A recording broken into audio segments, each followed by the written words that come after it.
No, but we need to start. We do have a quorum. So, it's now 6:02. I'd like to call the regular historic resources board meeting on Tuesday, August 5th, 2025 to order. Can we please stand for the pledge of allegiance? Board member Sanchez, please read. Absolutely. I pledge allegiance to the flag of the United States of America and to the republic for which it stands, one nation, under God, indivisible, with liberty and justice for all. Thank you very much. Okay. Clerk, please call the roll.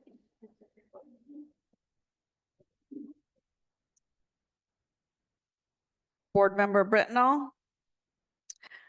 Board Member DeVries. Board Member Martirana. Board Member Sanchez.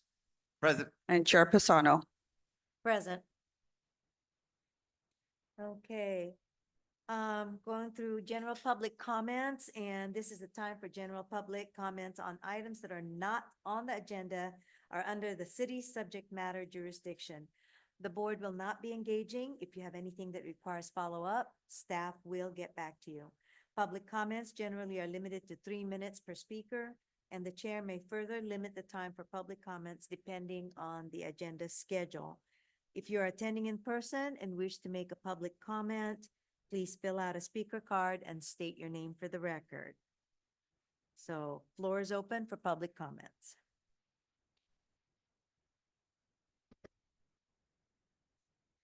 No hands raised on Zoom, Madam Mayor, Madam Chair, and seeing nobody come up to the podium. Okay, so then we'll move on to consent.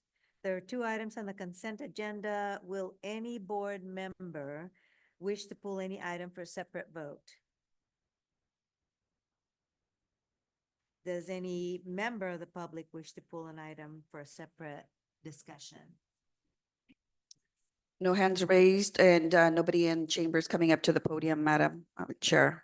Okay, then we'll go ahead and motion to approve. Madam Mayor, I make a motion that we approve both items on the consent agenda, the affidavit of posting and the minutes of May 6, 2025. Second? I second such motion. Okay, with a motion from Board Member DeVries and a second from Board Member Sanchez, we will have a roll call to vote. Board Member DeVries, Yes. Board Member Sanchez, Yes. and Chair Pisano. Aye. Yes. Motion carried. Okay. So we have here, section 4, informational items. Looks like section A, project review, Inaka's Fusion proposed color change. So So John's not on. Is Jessica from John's office?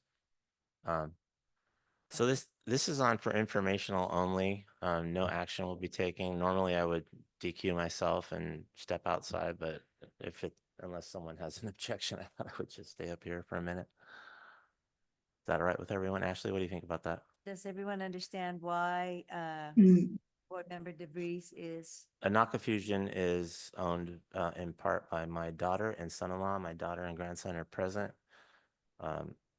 If it's more comfortable, I can go stand outside. What do you think, Ashley? Yeah, then there's no quorum. Yeah, there won't. There's no action anyway, so can information be? I would defer to the city attorney on that, seeing that there's no action. I'll let her make the recommendation. Our perspective would be that if there's no action and no discussion of the item among the members of the planning commission, it should be fine for you to sit in. Okay, thank you very much. Thank you. Associate Planner Ilse? Thank you. So we'll pull up the presentation. And this is going to be an informal project review for Inaka Fusion, a proposed color change.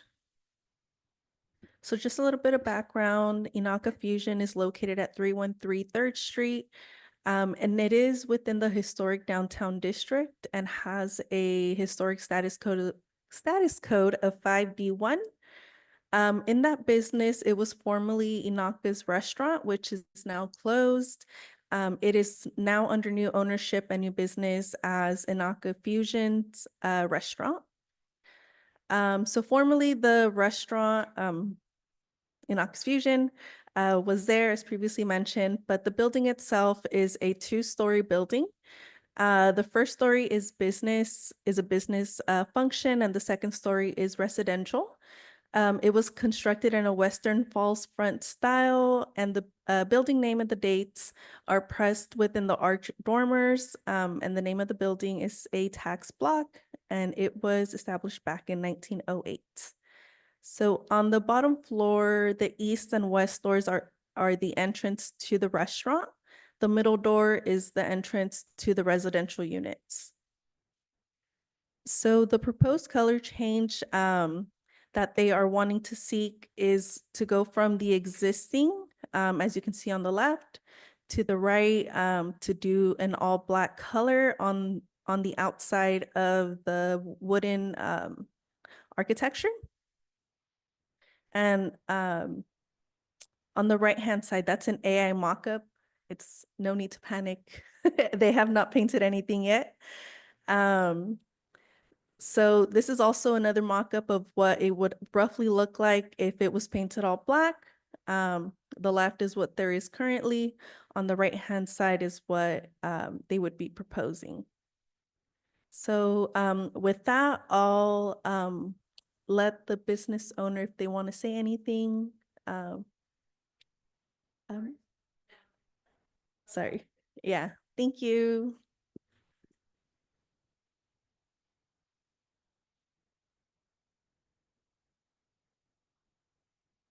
Okay, I just wanted to add that the two doors, the two entrances on the left and the right, those have been changed, so now they have a black border and they're all glass doors. So the black would be cohesive with the doors that are now there and then also the awnings. It would just be filling in the gray and white boxes to the color the black color that's already been approved.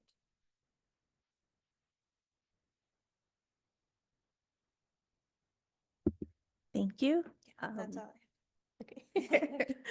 Then I'll pass it on to the board for any comments to the proposed color change. Any board member questions? Not for me, no. Okay. And the only question I have is, so the doors have already been replaced? You say they're glass doors now. Okay, so Ilse, were those doors that were formerly there, are they historic? Okay, They went through the appropriate process to get those changed, and they weren't historic. okay. Yeah. Okay. Any public comment? No? Okay. Hi, Ariel Goodspeed from San Benito County. I'm a Hollister resident. I did actually come here on Saturday, just on my personal time visiting. And we actually ended up participating in your guys's, Mandala. paint. I'm not sure what it was called, but paint. on there. Mandala. Yes, thank you. And we were walking past, and they were working on improvements inside and just super friendly. Let us come wash our hands in there. The inside looks fantastic. I think it's going to be a really great addition, to your guys' downtown. So I just wanted to give my personal perspective on that. And the three guys that were working on, catch their names, but just, inviting people in off the street, to use a washroom without, just really, I think, community oriented. So that was my comments. Thanks. Any other public comments? Okay, any from Zoom?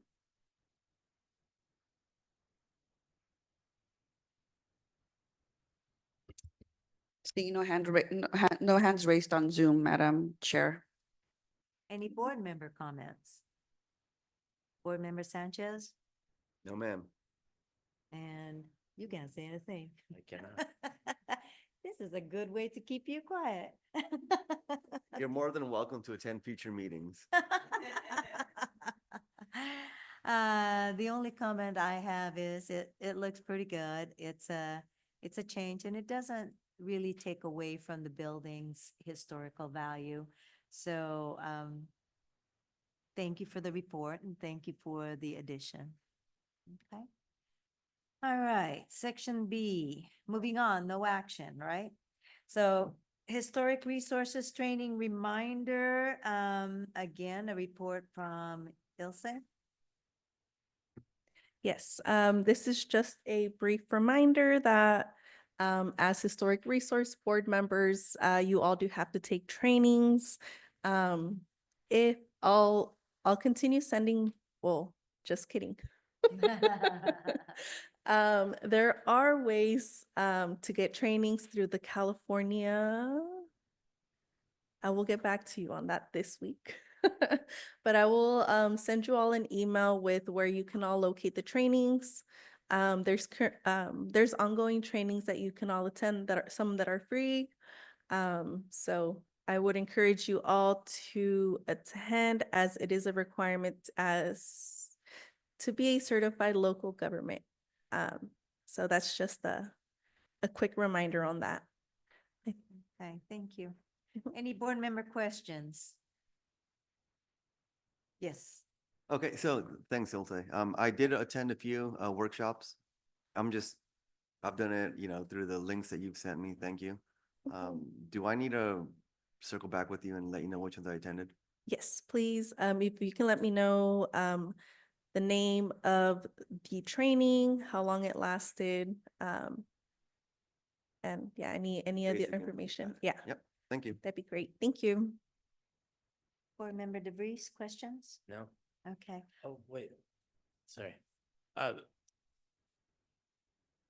we supposed to keep track of our completions of courses, or is that something that staff keeps track of, or both? I was keeping track. I haven't received any.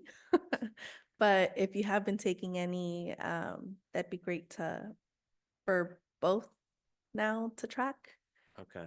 Since I haven't been keeping track either. Liz, I can ask Liz. Remember, I signed up for a couple. I think when you register, doesn't it track and send it? These are the questions I have. Okay. it's okay. And then, what are the required hours for certification? I can get back to you on that. I think, yeah, I'll get back to you. Okay, thank you. Any other board member questions? If none, I'm gonna leave it to public comment, if any, regarding historic resources training. Nope. Zoom? Well, we have one hand raised, but it's, Elise? yeah, she can't participate. Okay. Can you go ahead and let her know that, or you want me to? She knows, okay. Okay, all right. With that said, are there any board member comments regarding the historic resources training? Yes, sir. Honestly, I would love to, without a doubt, just thank you so much you're providing the links, you're providing the avenues of where we can go to self-educate. And, that's not easy to do. So I just want to say thank you for making it seamless, for making it transparent and easy. And yes, iron sharpens iron. So I love participating in these. Thank you. No problem. Any other board member comments? No, okay. I share the same, Ilse. Thank you for keeping us in the loop. All right, that's a no action item, so you do have something? No. Okay. Section C, Historic Preservation's Ordinance Update. Yes. Yes. Say, back to So you. that is back to me. That's just a quick update that we have not forgotten about the historic preservation ordinance update. That's still ongoing. We're reviewing the agreement just to make sure everything looks good. But that's still in the queue and it's still going. So That's just a quick update since it's been a while since you all have heard on that. Mhm. Board member questions? Any questions? Yes, sir. What agreement are you referring to? Sorry, not the agreement, the proposal From who? from Rincon Consultants. I think that was one of the action items. Yeah, Yeah. I remember now. Yep. And did they give us a scope and a budget or a price for that? Yep. What was it? Do you remember? How much? I don't remember off the top of my head. I would What- need to go back what- and check. I know, I can't remember either, although I was sitting here, And go ahead. what, would their proposed scope and budget cover it, the complete overhaul of the historic resources ordinance? That's a heavy lift. I believe it does. Oh, We have some funds left over from previous fiscal year and a budget for this fiscal year. So I believe with those two budgets, we should be good. oh, okay, well, this is a good update, because the city manager and I were just talking about that. And what's the timeline for something like that to undertake the update, the Rincon? When are they gonna start? As soon as we give them the green light, I think, and we get those signatures, but I think if I remember correctly from their proposal, it was like a 6 month, 6 to 9 months. Just to make sure that they have the interviews, that they present to planning commission and city council and have a draft study session with the community. And the Rincon could start on that as early as next month, you think? What's an ETA on start date? Yeah, they could start as soon as we get their contract finalized. Okay, great. Approved. Thank you. And my question is historic preservation ordinance, that's just to keep us straight on what we're supposed to be doing? Yeah? It's a complete overhaul and update of our historic preservation ordinance. And we, during our joint session that we had, 3 months ago, maybe, the consultants pointed out a lot of, things that needed to be updated, a lot of inconsistencies, a lot of redundancies, I in the remember. ordinance. And Mhm. so we had a really lively discussion amongst the joint board about those changes. And so they're gonna, their goal is to take all of that information, start the updates, and then bring it back to the community and to the boards, for continued discussion. So back to Board Member DeVries' question, do we have a time limit so that we're not going over budget for their work? Oh, yeah, it'll all be laid out nicely, the timeline, everything that we need, how many meetings, all that stuff's budgeted for and accounted for. Thank you. Thank you. Public comment? Yes, ma'am. Please come up to the podium. Karavunk, a member of the public. I didn't see any cards. Okay. So yeah, I'm very interested in the ordinance. I did work on the original draft way back when. And so I'm really, and I know that there have been some issues. So I'd be really interested in being included as a public member to maybe assist or, give my 2 cents worth on what is recommended. Thank you. Any other public comment? How about board comments? I apologize. A question just came to mind. Sure. Can you please jog my memory? The last time we went through this step, what year was that? When was the last time we did an update? I don't recall, but Miss Karavonk is 2021, it sounds like. Yeah. We had a former city manager that greatly changed the ordinance. And that's when the HRB and the Planning Commission were melded into one. And it was to save on staff time, and she made quite a few changes. And so I think we're still working with that one. And I don't know why 2021 kind of comes to mind, that might be the one we're working with now. Was that Jan, Kara? Jan McClintock, That was? yes, yes. Well, she was way before 2021. Yeah, but I think it's been updated a couple of times see. since then. Yeah. Okay. Thank you. Any other board member comments on that? Okay, I have one. I'm thinking with the offer from Ms. Caravanc, why not the whole Historic Society?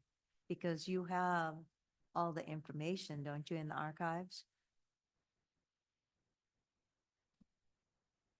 We do have the various versions of the ordinance. So And it would be actually, there important- was one way back when, Uh-huh. 1970 something. And I think we have that one too. Okay. So actually, I think I've been saving them. And so I can put the whole packet together if it'll help, yeah.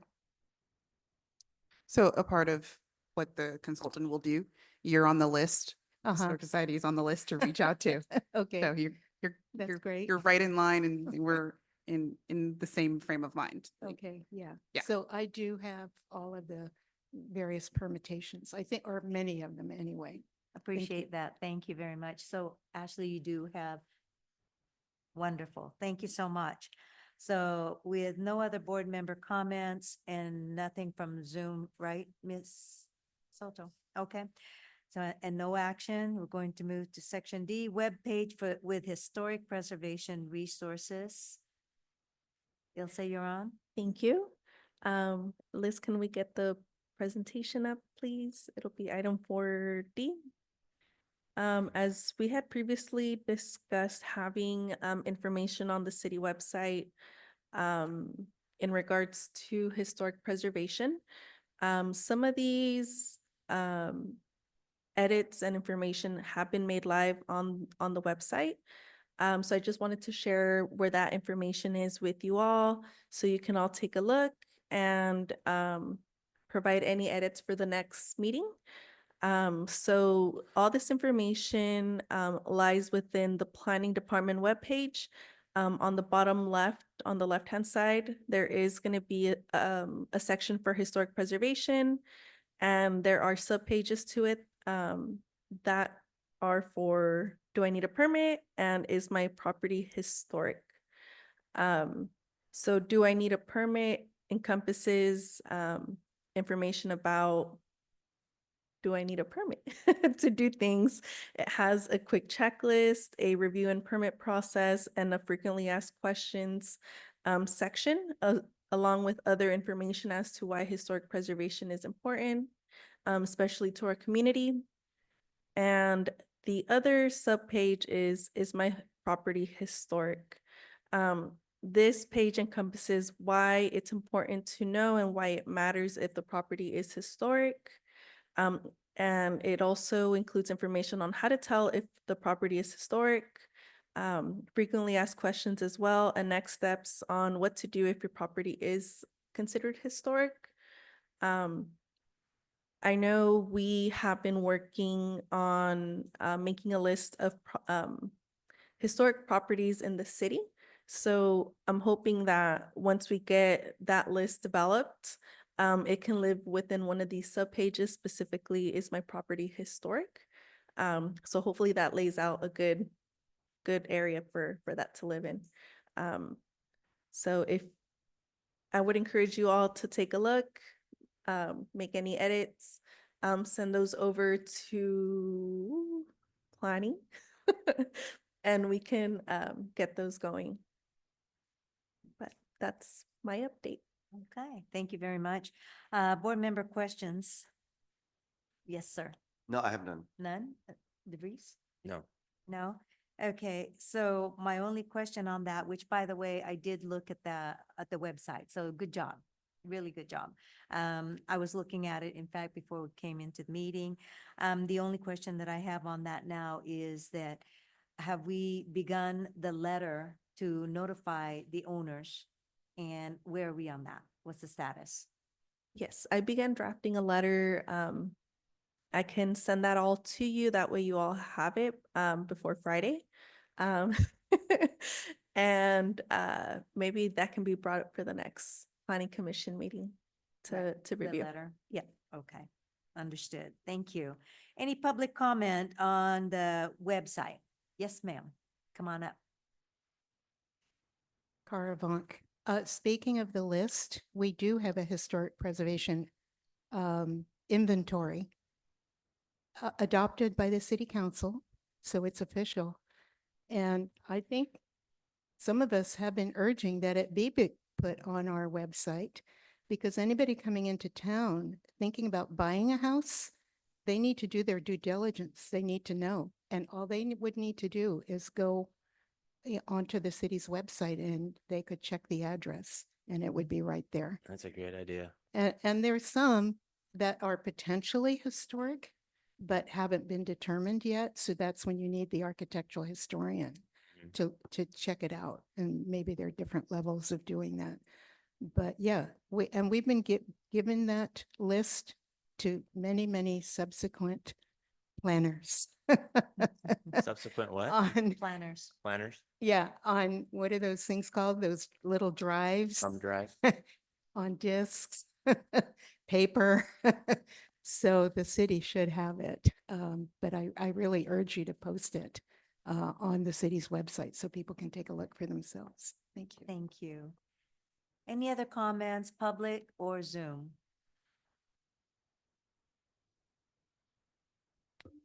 No, someone wants to talk. No hands raised on Zoom, Madam Chair. Comments from the board, No, ma'am. sir? I just want to highlight Kara's comment because I think it's a great one, and we have talked about that forever and a day. I think May Clovis even referenced how they do it, Monterey County, or either City Monterey, County Monterey, or Paramount by the Sea, or maybe all three. They put it on the deed, but there needs to be a way to provide notice to purchasers, owners, and so forth. Hey, your house is special. Special rules apply. So, and what's keeping us from posting a list like that was approved by the city council on a website in that area? Now that we have Rincon, query whether it might be something that we can forward to them. Hey, make this happen, put it on the site. Just isn't so that we don't keep talking about it for another 2 years. Let's have Rincon do it. They're good. Okay. Those are my 2 cents. Thank you very much. I actually had that on my notes, and that is the importance of the registry and to tie it up with, tie it in, connect to the National Historic Society. But the other thing, with regards to Board Member DeVries' comments on how to inform people, that's where the letter comes in. Because if you notify the owners that it is a historic home, it's on them with regards to their disclosures being on the real estate side, whether they sell or they buy, that there are disclosures, and that's part of it. And so if they know and you've let them know, then they are responsible for that. And so similar to, they have a responsibility to tell their realtors that this is a historic home, which then would give the buyers information to look it up, because there is a buyer's inspection advisory that they are to take time to make sure that the information regarding the home or the property, anything at all, to make their decision. So that letter is important, tied to the registry. And thank you for making that commitment to have that before Friday or by Friday. Okay. No problem. Yes. Okay. No action on that one. Thank you for the conversation. Let's move to section E, list of historic properties in San Juan Bautista. Or did I just do that? I just did that. Yeah, they kind So, of overlap. Yeah, okay. So, section 5, future agenda items. Ilse nominated that, we have that letter for the future agenda item. So that's number 1. Anything else that, board members? No. Nothing? Nothing comes to mind. Okay. The other part of that, besides the letter, in reviewing that, is the possibility of educating those realtors. I don't know how that's gonna happen, but that might be a conversation worth having to, have that. But anyway, if there are no other future agenda items on the table, no? Okay, gonna move on to comments. Let's start with you, Board Member Sanchez. Comments? No comments other than thank you again, Ilse, for all your great work. Okay, Board Member DeVries. No, same here. I'll say thank you for everything. I'll get over being mad at you for leaving soon enough, but just not tonight. 'Cause you'll be missed. You'll be missed. Okay. All right. So, for those of you that do not know, and I don't know if I should even be making this, but our comments with regards to Miss Ilse's, she's going to be leaving and her last day is on Friday. So the commitment to do what she has, stated today will be on Friday. But I do want to say that you have made some updates, upgrades to the Historic Resources Board and to, our planning. And we thank you for that because it does look very professional. It's thorough, it's informative, and I think you do your homework very, very well. And the job has been much appreciated. And we just need to continue forward with that. So hopefully you'll leave a lot of notes for the next person. Okay, but thank you. You will be missed. Okay. And comments, Associate Planner. Thank you, thank you. No comments from me, just also thank you all for the support, and y'all have been great, and I'm gonna miss you all. But we still have planning commission to get through, so. Yeah, no, that's it on my end. Okay. City Manager Ashley. Oh, thank you for the opportunity. I second all of your lovely comments about Ilse. She will be missed. But we are very excited for her next opportunity. And look forward to working with her again, in the future. So thank you. I want to publicly thank you for your efforts, over the last several months since you've been here. So thank you so much, for that. And, no additional comments from me at this time. All right. Well, thank you all. I do have to step back a moment because as we're talking on future agenda items, if I may, is that okay to do? To kind of go back to future agenda items? I'd like to add grants because we were talking about grants for the historic buildings and I don't know where we're at on that one. On the grants. And then also, the calendar for meetings.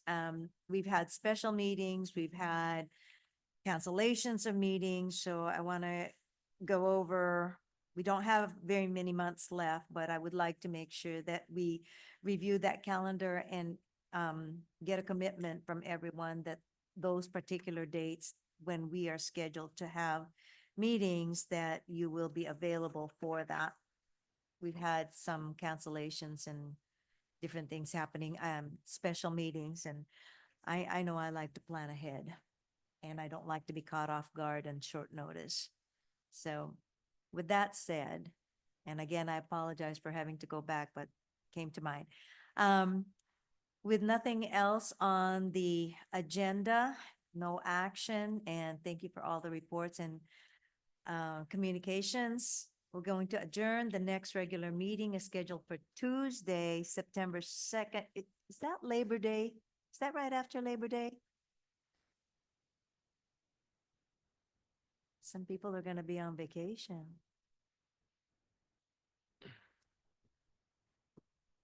Okay, after I just said that about the calendar.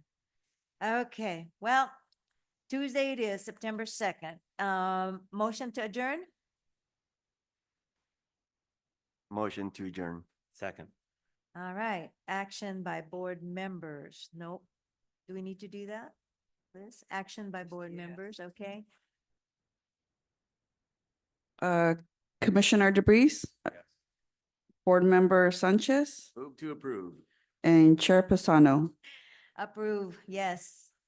Okay, it is 6:37 PM. I think that's the fastest we've done so far. This meeting is adjourned. Great.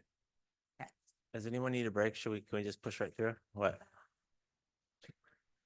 No. Okay. All in favor?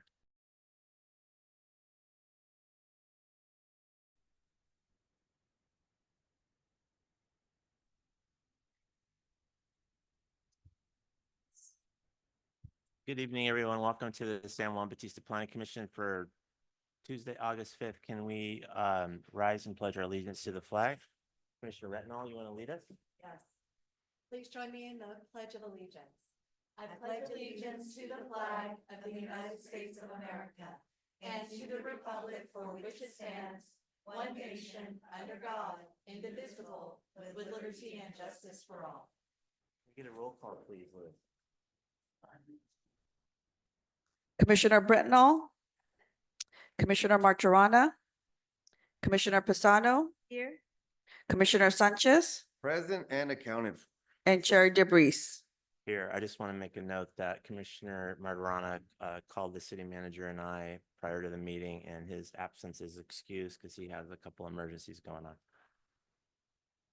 Okay, next, each week, God forbid, we do this every week. Each month we set aside time to hear from the public for items that are not on the agenda. Anyone have anything that's not on the agenda, sir? Fantastic. No? Oh, great. Just state your name and we'll hear from you.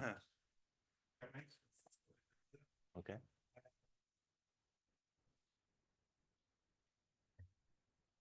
Is that better? There Yes. we go. Yes.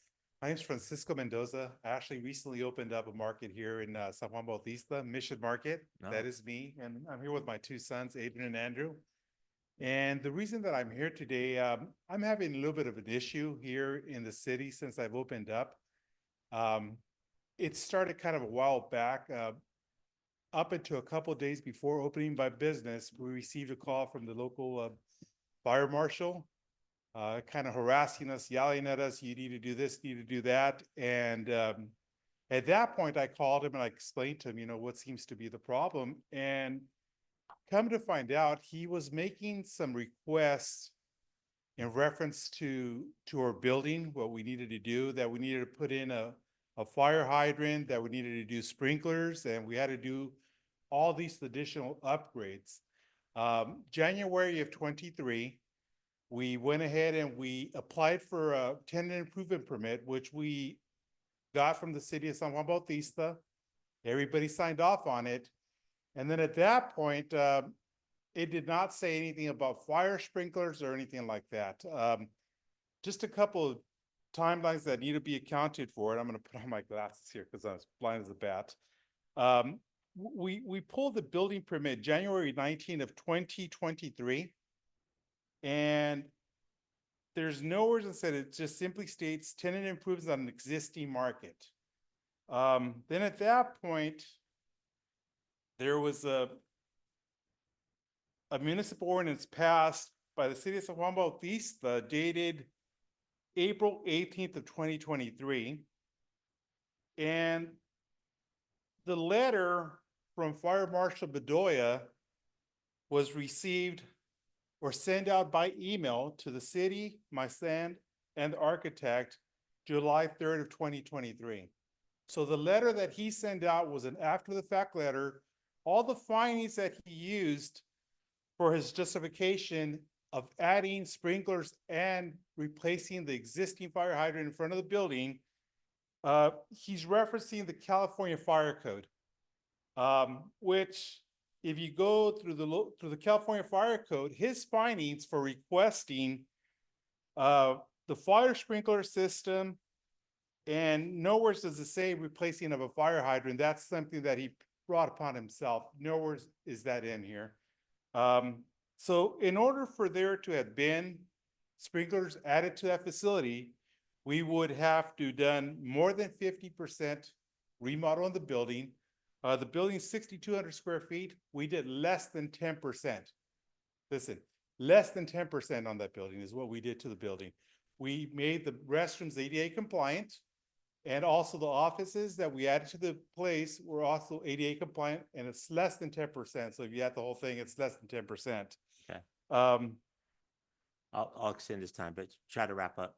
okay. And we can't respond to any of this stuff anyway. And but I understand, I finish- just want you to finish- be finish aware your of the thoughts. situation. Yeah, So it's less than thank you. 10%. After the fact that he could not use the California Fire Code, he decided to go to the municipal code. Same finding, same thing, you know? Huh.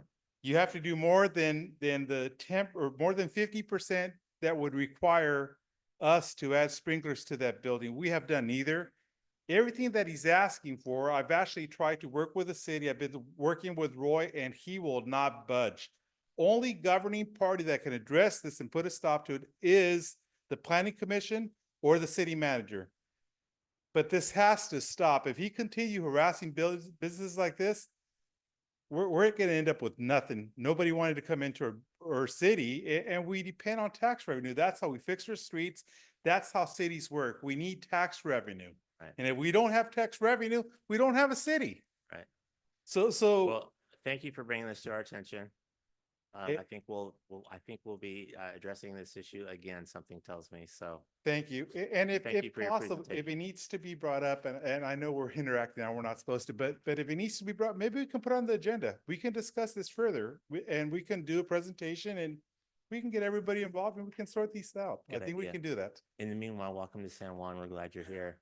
You know what? It's a beautiful market. You did a It good all job. started coming here for barbecue, and then we bought a building for That's my great. son during COVID, and we couldn't do nothing with it. That's great. Thank That's you. great. Thank you, sir.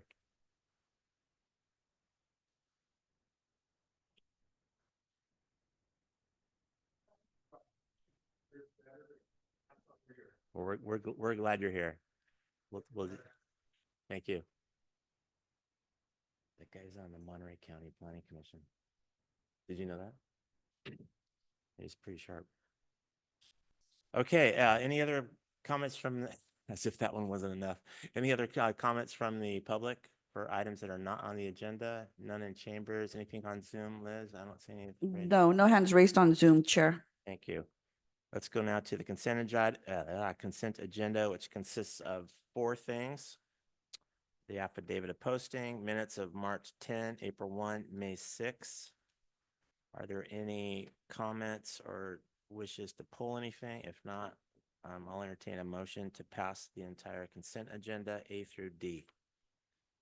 Motion to move, motion to approve A through D on the consent agenda. Is there a second? I'll second. See, it's, I want to say all in favor, but you'll get mad. Let's do a roll call for the consent agenda. Commissioner Britno? Commissioner Pisano? Aye. Commissioner Sanchez? Aye. And Chair DeBreeze. Aye. Motion carried.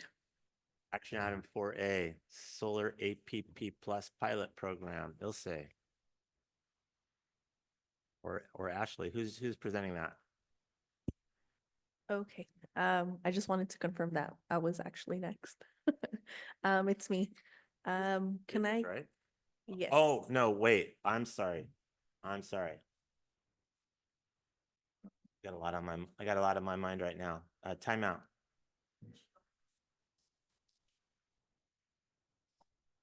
You don't want us to move you out of order? You want to go next? Yeah, you can. Trust me, you can. You don't mind waiting? Okay. There was what we're talking about, there was a mention to take Ariel out of order so that she can get back home to her daughter in Hollister, but what? Well, she wants to hear the housing element anyway. All right.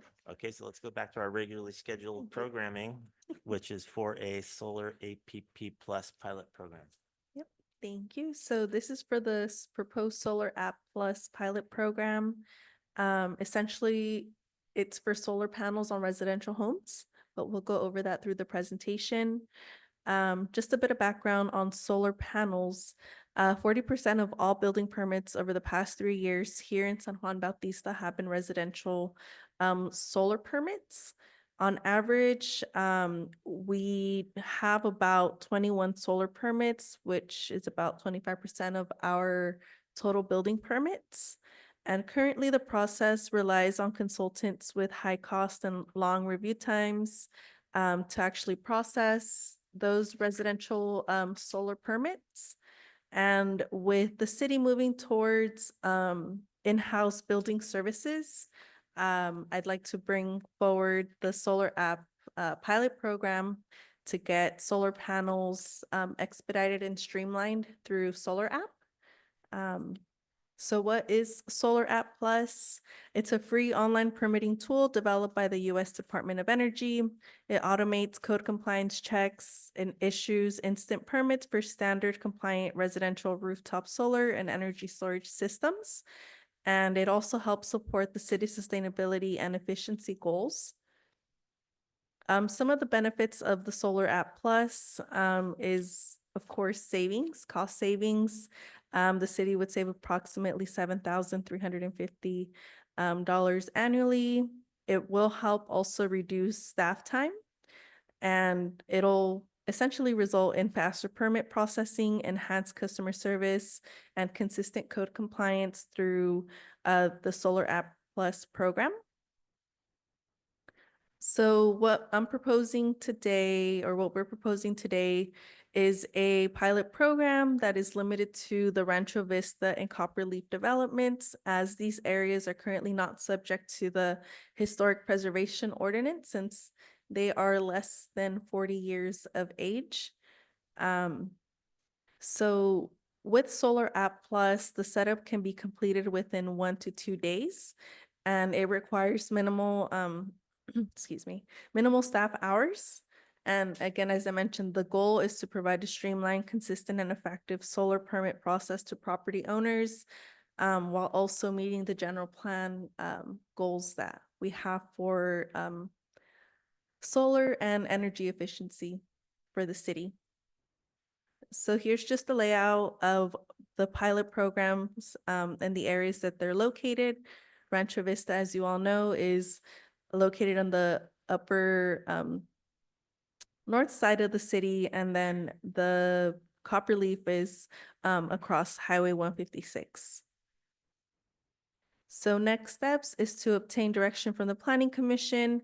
If you all approve of the pilot program, we can continue completing the setup process, and Solar App can provide staff training on how to do Solar App Plus. We would also notify contractors and the community of the pilot program, and we would eventually launch the pilot program and monitor the outcomes and report back to Planning Commission within 6 months of it launching. And after the 6 months, it'd be a whole year process. So the pilot program itself would last a year to see how the outcomes result in, and if you all like it. If the pilot program is not approved, then the staff would no longer pursue this pilot program. So that concludes my presentation. I'll move it back to Planning Commission. Oh, sorry. We also have somebody here from Solar App Plus virtually. So in case you all do have any of those technical questions, Stacy is on the call to answer some of those technical questions that you all may have. What technical questions do you have? I don't have technical questions, Oh. but I do have questions. Okay, Commissioner Retnall.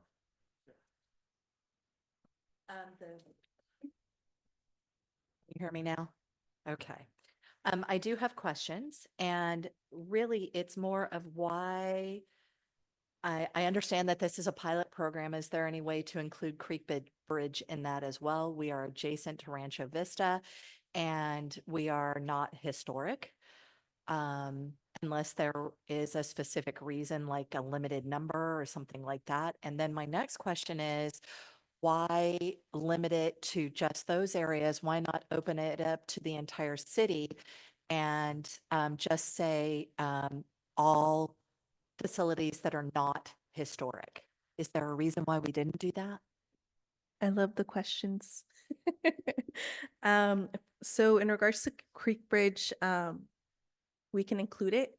I just wasn't too sure if it was less than 40 years of age. The reason why we haven't included the rest of the other homes is because the way that the system works, we would need to develop a policy from the Planning Commission to state essentially that if a home is historic, the solar panels need to be laid out in a certain way, or it gets a little bit convoluted with the historic preservation requirements and the Secretary of Interior standards.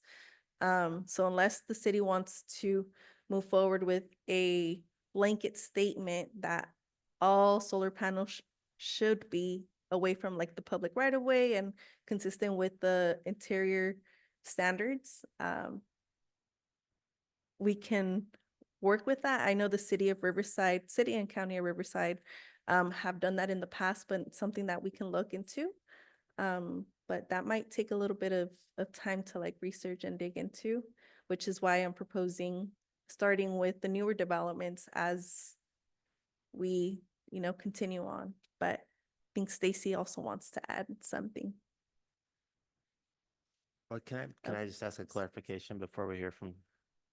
Oh, sorry. I think Commissioner Retinall's question is the same one I have, which is, okay, for non-historic residences, why not just open up the pilot program to all of those? If they can prove to the city's satisfaction that they're not historic, they're not on Kara's list, they're not on a registry or something else, why can't they participate in the pilot program?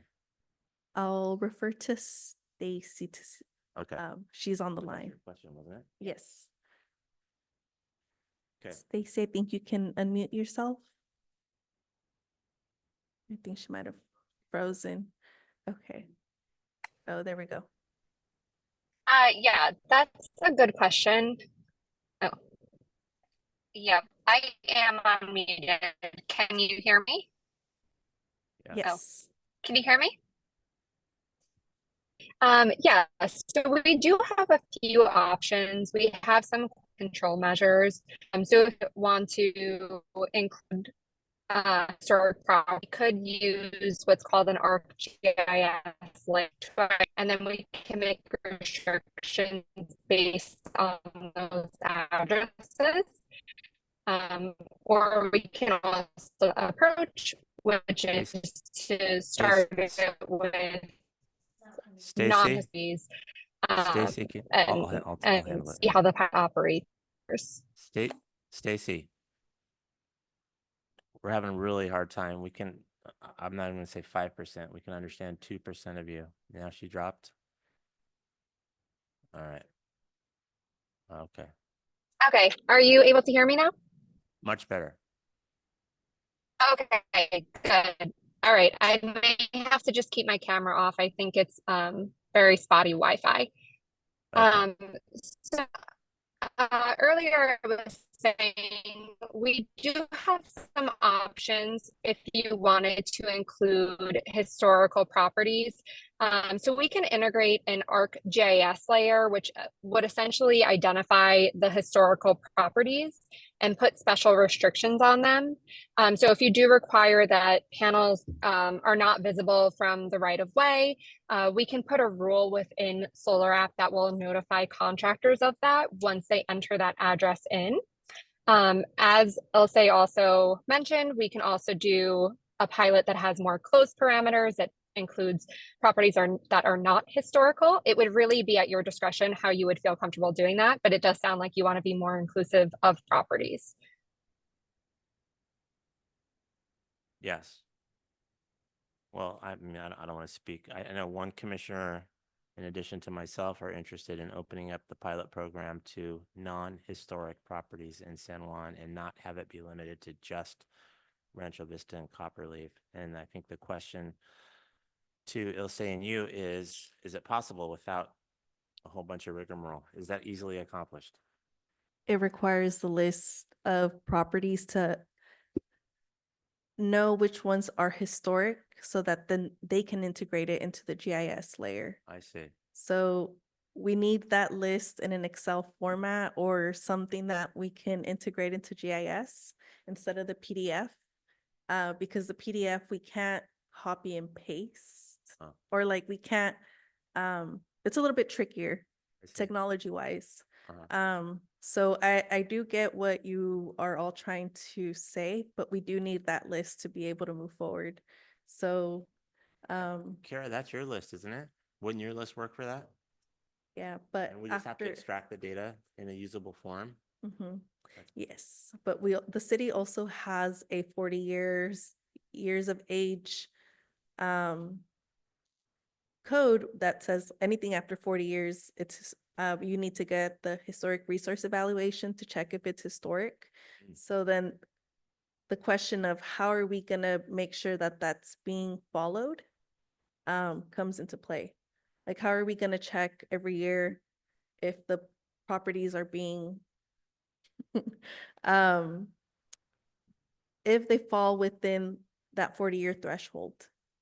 If that, I don't know if that is making any sense. Kinda. I'm just wondering, because it's a pilot program, is what you're talking about, you need a control group? maybe? Yes. Okay, so you need a control group, and so you have to be able to monitor and just a small number for now, because it's a Yeah. pilot, right? Yeah. Is that what you're trying to say? Yes. Okay. Thank you. So that's probably why you chose those particular areas. But my question, so, okay, that's clear. But my question is, I'm looking at the background information that was given to us, and it says that there's a significant increase in residential solar permit applications.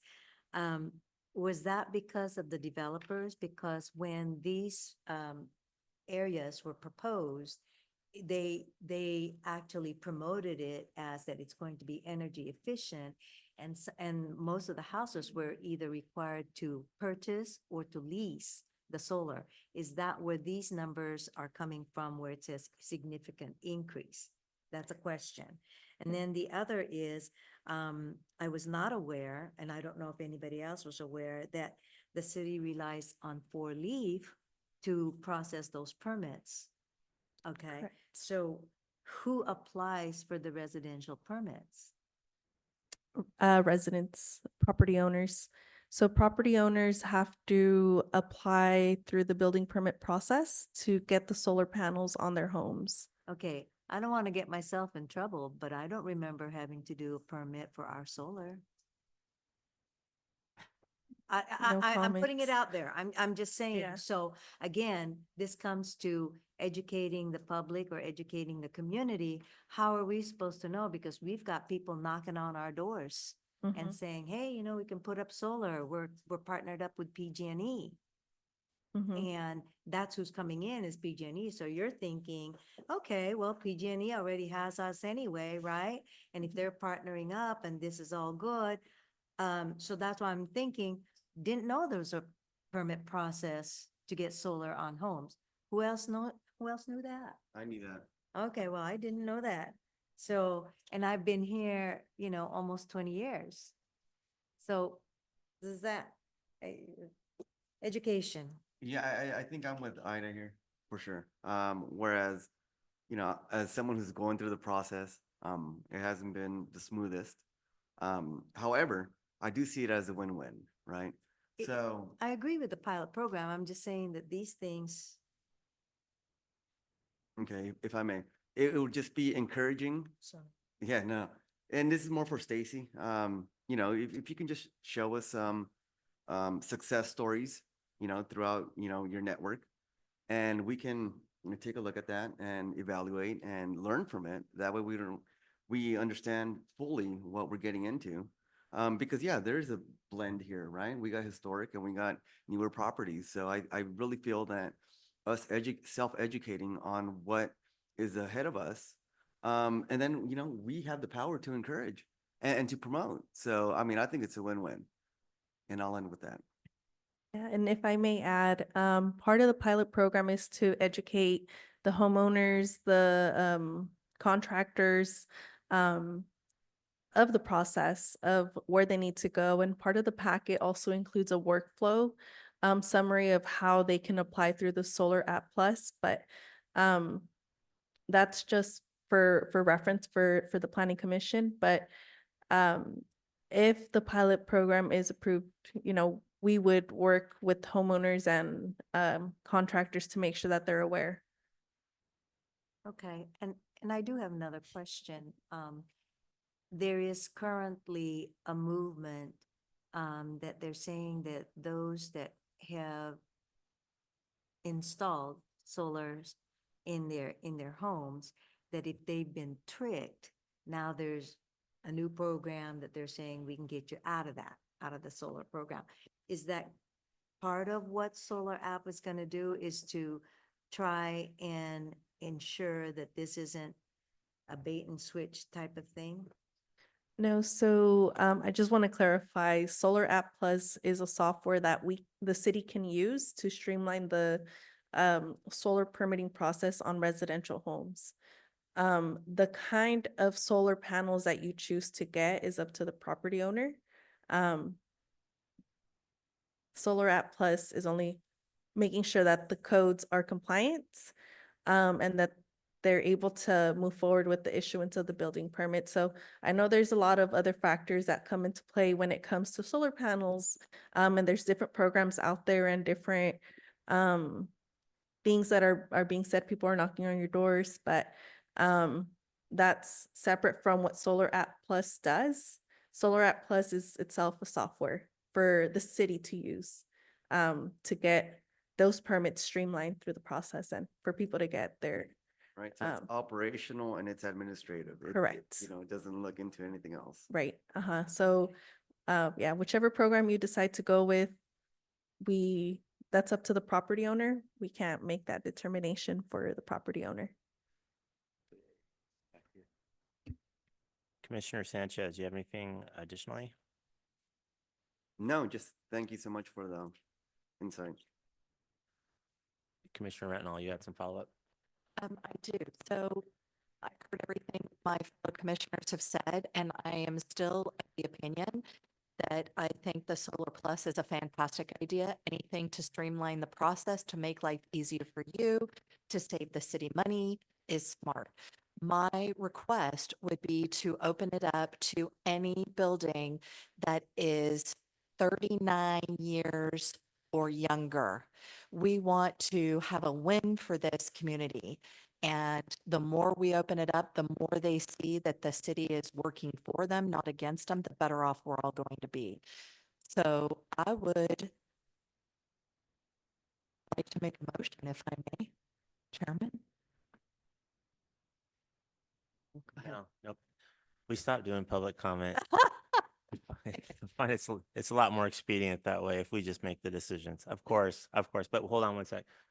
So just table your motion for a second and we'll open up public comment. First speaker is Kara Vaughn.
Thank you. Thank you, Kara.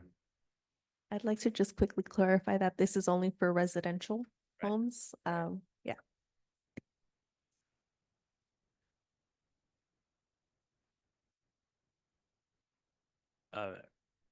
Any other public comments on this agenda item?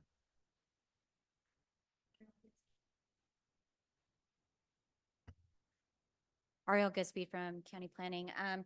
if you're interested, the county uses solar app, and we're more than welcome to set up a meeting with our permit tech so you can get an idea of how it's utilized on the ground. And I just want to remind you, state legislation has passed that solar permits do have to be reviewed within 5 days. And so you are under that as well. So as you work through those challenges, Wow. especially with the historic district, keep in mind some of those regulations coming in from the state. All right, that's it. That's some inside information right there. There we go. Ariel, can you come to our meetings like every month? Just put it on your calendar. Yeah, absolutely. Absolutely. That's a fair trade. Okay, any other comments from members of the public on Zoom? No hands raised, Chair. Okay, public comments closed. Back to the commission. Any further questions or comments? This is on for action, and staff's asking for direction on whether to proceed or not. And I anticipate Commissioner Retnall might make a motion to proceed, but in a modified way. Am I guessing right? You are Okay, correct, let's Chairman. hear the motion. So I move that we approve the use of Solar App Plus with the expansion of the pilot program to any home that is 39 years or younger and is not within a historic district. Okay. We have a motion. Is there a second? Second. Motion and a second. All in favor? Oh, no, sorry. Roll call. Told you it's a reflex. Commissioner Brentnall, Commissioner Pisano, Aye. Commissioner Sanchez, Chair DeBreeze. Yes. Motion carried. Okay, thank you. And thank you, Stacy, for joining us tonight, if you're still there. Thanks, everyone. Thank you. Okay, next is 5A, which is informational. San Bernardino County's current planning application within or next to the San Juan Bautista planning area. Let me ask the city manager, do you want to provide some kind of introduction before we hear from Ms. Goodspeed, Ashley, or should we just let her take it away? Maybe some background. Sure. I'm gonna be real brief as I run through all the notes. The city has been working quite closely with the county on, and we adopted an MOU recently. So we thank Ms. Goodspeed for being here today, and kind of kicking off this process of the commission receiving regular reports, and information regarding, building that is happening, within our, sphere of influence. Thank you. I heard from the city manager, and Ariel, take it away. Thank you again for being here. Absolutely. Ariel Goodspeed, principal planner for the County of San Benito. But before I get started, I really just want to take a moment and thank Ashley for inviting me to come here tonight, and just thank your staff in general. Ilse, although she's leaving, was really great to work with in our time with the county and the collaboration. And I think the MOU, I don't think I know that this MOU was actually a really great opportunity to show how two jurisdictions can work well together and come up with a process to collaborate. And so my presentation today, we don't actually have any current applications that apply to this MOU, but what I'm that are new applications, but I'm have one application that is in your planning area, and then a few that are just outside. And since I was here, I thought I'd take the time and just update you on the status of those projects. So next slide.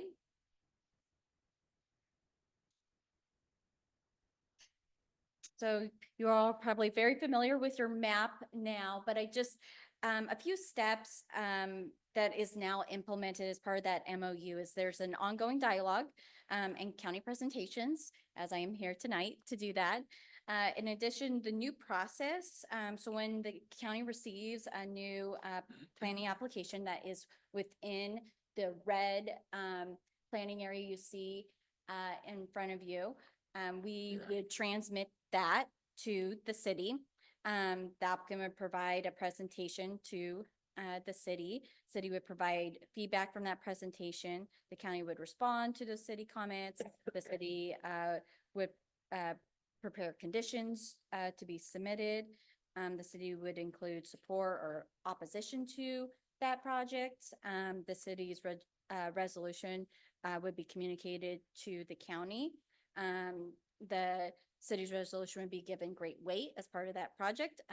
And the county would require this completion of the process, and it would all be in compliance with the Permit Streamlining Act. So that's just a quick overview of our new process that we are jointly working on together. Next slide, please. So Ranch 35, Stevens Creek Quarry is seeking approval on this use permit and reclamation plan with the county to develop, operate, and ultimately reclaim Ranch 35 Quarry, a new aggregate mining and processing operation in the unincorporated San Benito County. The Ranch 35 operation would include mining, processing, and materials recycling operation. Mining would occur in phases over anticipated 75-year period with a maximum annual sales not to exceed 1 million tons. Upon the completion of the proposed mining, all mining equipment and auxiliary structures would be removed. And the site would be reclaimed as grazing land in accordance with the proposed reclamation plan. And just to orient you, this project is within your planning area. It is west of San Juan Highway, northwest of the city, north of 156, east of 101. And so that just to kind of orient you with the 156 and 101 on the right-hand side as you're going to 101. So where we're standing, it's that direction. Right. Yeah, when you said that, and then I saw it. Right. Yeah. I know. Every time a map comes up, it's like, where am I now? Just a couple quick updates. It was deemed complete back in February of 2023. We have been working on environmental impact report. We actually are bringing a contract amendment to the board in our August meeting. We are adding some analysis of an additional alternative access route. We've also been working, there'll be some amendments if you go to the next slide.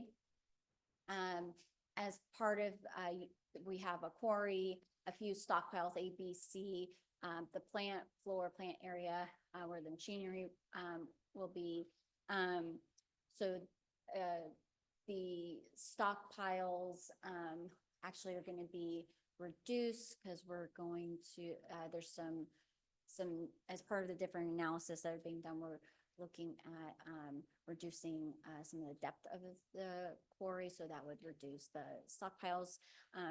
But the public draft of that EIR would be released. We're looking at 2026 early 2026 timeline. And so that would be another opportunity for public comment. And if you like, I'm more than happy to work with the applicant, and we can bring back up a presentation at that time. Next slide. Before we, oh, I know that one too. Before we go on, can we just use Ranch 35 as an example? Yes. So they're in process right now. They were Yes. deemed complete 2 years ago, it sounds like, right? Yes. So with that project in particular, kind of applying our MOU process, when is it that, well, let me ask that as a foundational question. Will they be making a presentation to the city of San Juan regarding that project as the MOU calls for? And if so, when? So so the way the process was set up, the presentation would be given within the first 30 days of the project being submitted. Right. Since this is older, we will probably bring, the applicant is been more than happy to bring people to the site, and so we can have a presentation done, probably be good as we're working on some of the updates to the project description Okay. with the EIR, bring it once we release that public draft. Yeah, so they're almost grandfathered in from the MOU process because they applied prior to it, but there still might be an opportunity for them to come here and do a presentation. Absolutely. And I the think a lot public of people comment just- period is an excellent time to I agree. be doing that. That would be great, Ariel. So I think a lot of people will be paying attention to that project. Absolutely.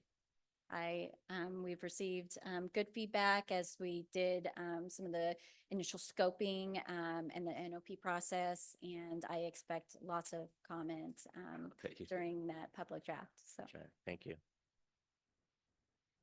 All right, Traveler Station. So Traveler Station, it's a proposed project, a 24-hour,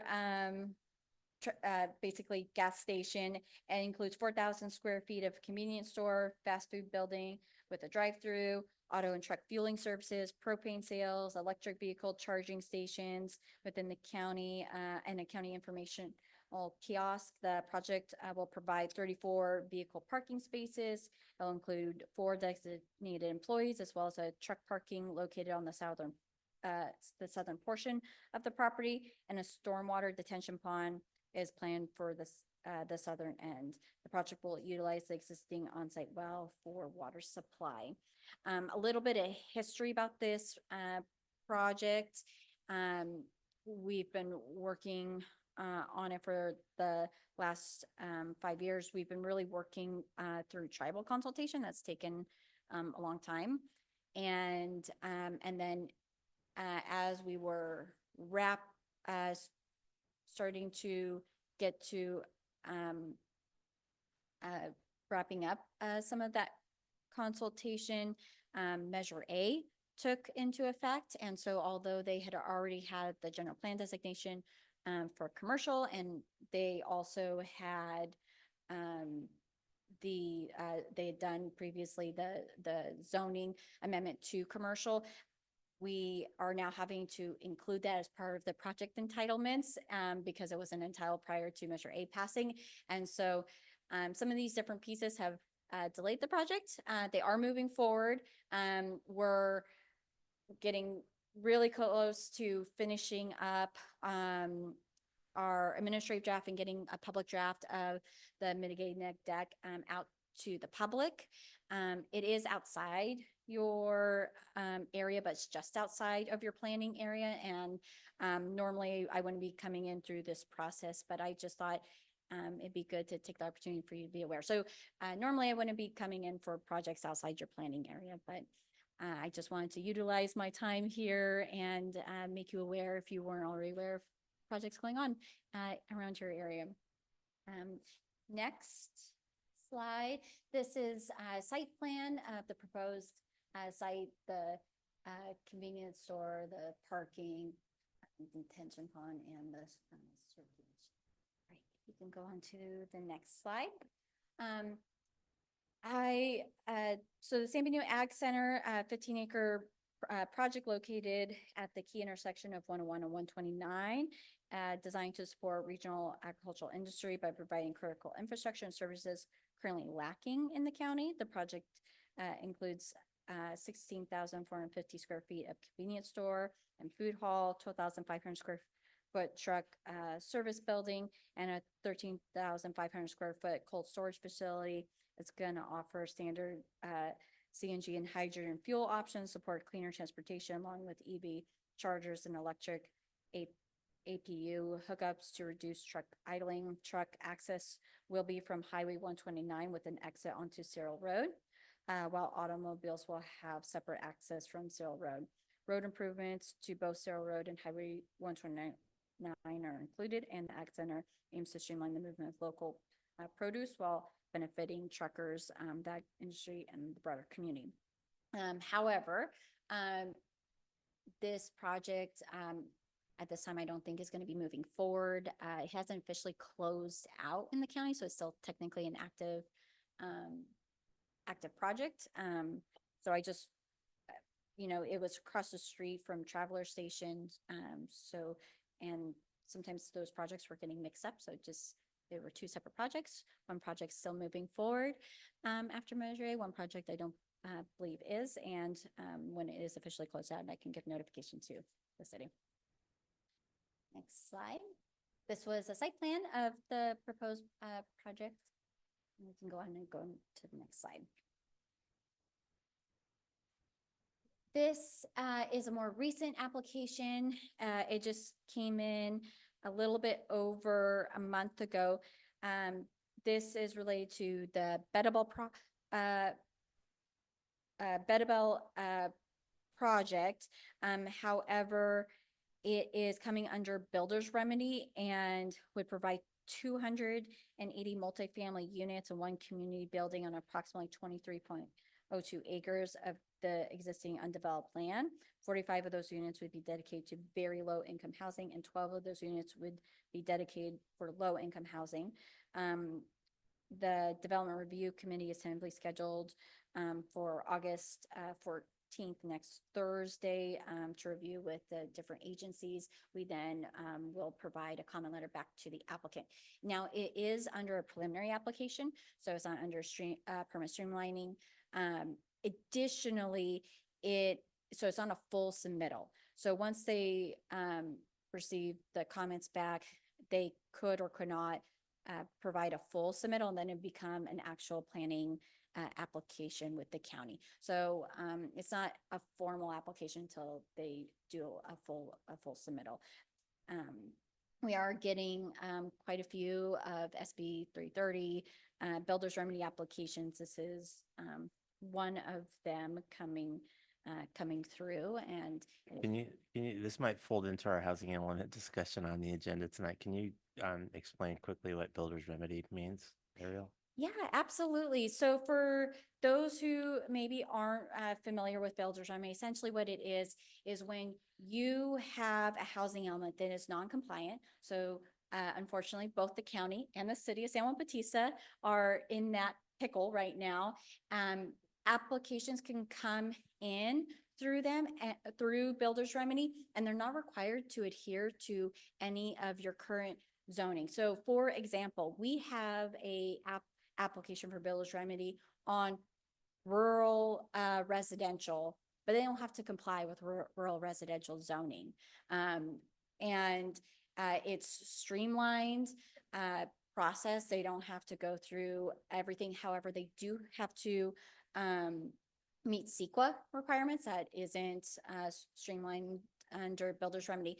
Builder's remedy officially will end when your housing element becomes certified. So the quicker you can get through that process and get your housing element certified, the better, because then that closes the window. So then no new applications for builder's remedy can come in because you're now in compliance.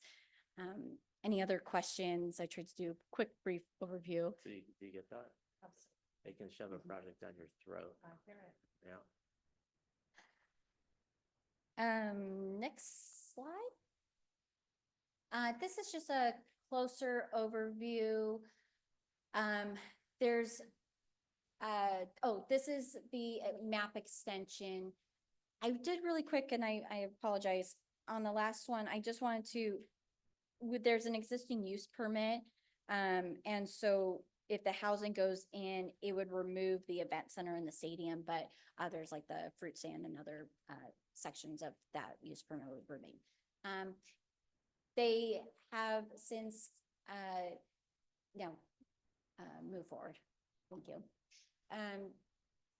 In addition, after that use permit was approved, they applied for a parcel map to subdivide their parcel, partly for sale of the different parcels in the section. That was approved, and it'll expire not for another year, but they requested an extension of their tenant parcel map, and that letter for extension will be going out probably this week. There's no changes to that parcel map application or the extension. It's remaining as is. So there wasn't much to those changes. The next slide, that concludes my presentation. Thank you. I'm happy to take questions. Yeah, let's see if there are any. Commissioner Paisano, any questions for Ms. Goodspeed? I just want to be clear on your presentation is the San Benito County wants to apply for a permit to do all these things? Absolutely not. So through, the- through San Juan Bautista. No. Okay, so I'm glad you asked those questions because this is a little Because it bit said- it is a little confusing. So Is let's this within or next to? yes. So essentially there's a new process. With the MOU, it created a new process. When the county receives a planning application, we're going, and it's within that mapped area, that first slide, that red Uh-huh. area, it's within that area, we're routing that application to the city. Mind you, we've kind of already been doing that process. However, it's been informal, and so the city, in the past has, responded, and they've provided comment letters. Generally, if it was in their sphere of influence, that's where you guys had authority, was in their sphere of influence. What this, MOU does is that expanded our relationship and your opportunity to provide comments on projects to a larger area outside of the sphere of influence, and it formalized that process. Now, you could have commented, or anyone, can comment on any project anytime. That doesn't exclude it. It just provided an additional opportunity to provide a formal resolution by the your city's planning commission on specifically to a project. The timing of that is the application gets submitted to us. We route under Permit Streamlining Act. We have 30 days to respond. During that time, a city planning commission meeting would be set. Applicant would speak. A resolution with comments would be motioned, provided back to the county. If for some reason the city wasn't able to maybe meet in those 30 days, we could continue our process. It doesn't exclude you guys from providing those comments at a later date. Just we could still deem the project complete. There's a lot more steps even after a project's deemed complete.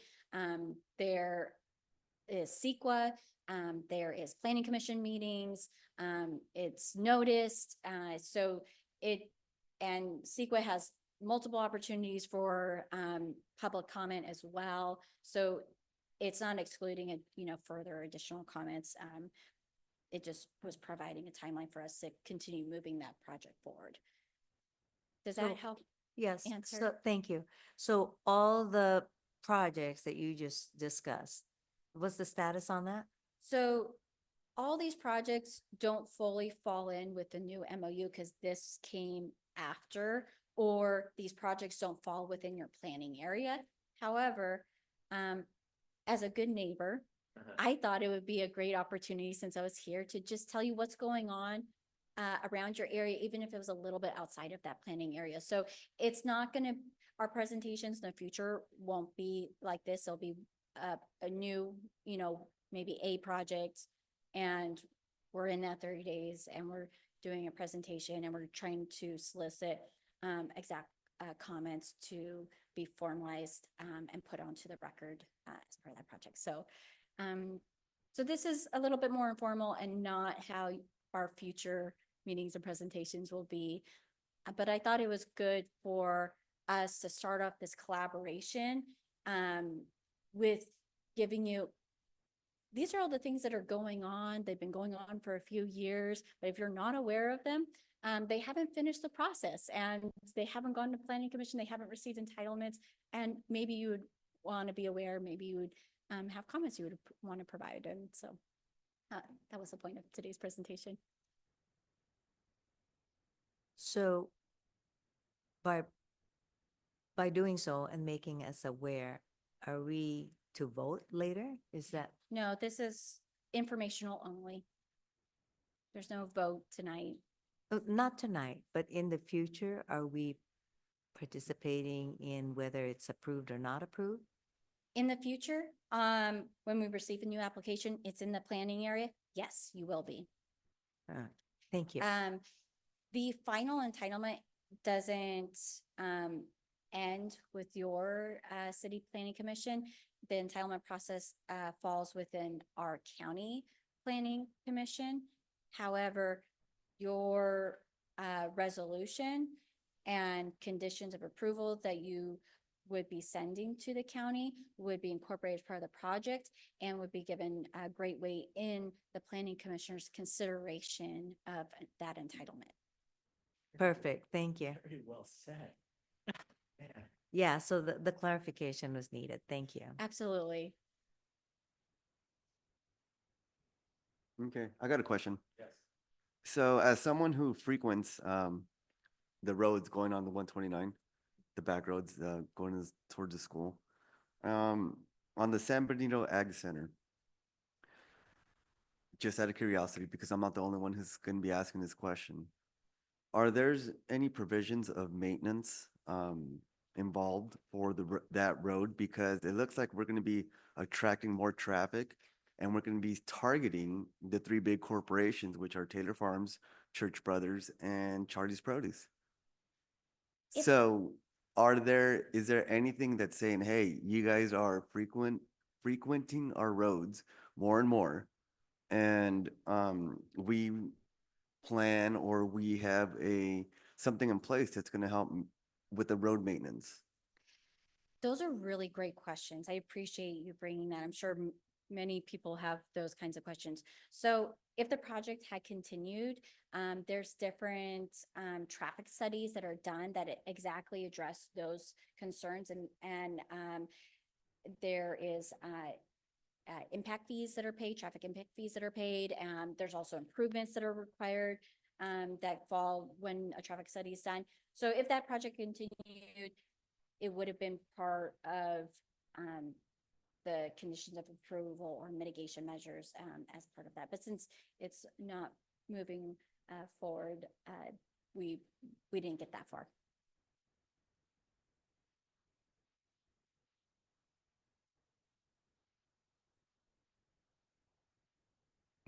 Thank you. I do have a question for you. That's great. That's exactly what's going on just on the other side over here. Um, my first question, does the MOU include architectural review? So I know historically here, our planning commission and his board has played an active role in making sure that the architecture matches our surrounding area. Do we get to have a say so in that through the MOU? I guess that's my first question. Yes, you do. The county has development standards. So when we're reviewing, we're going to review against those development standards.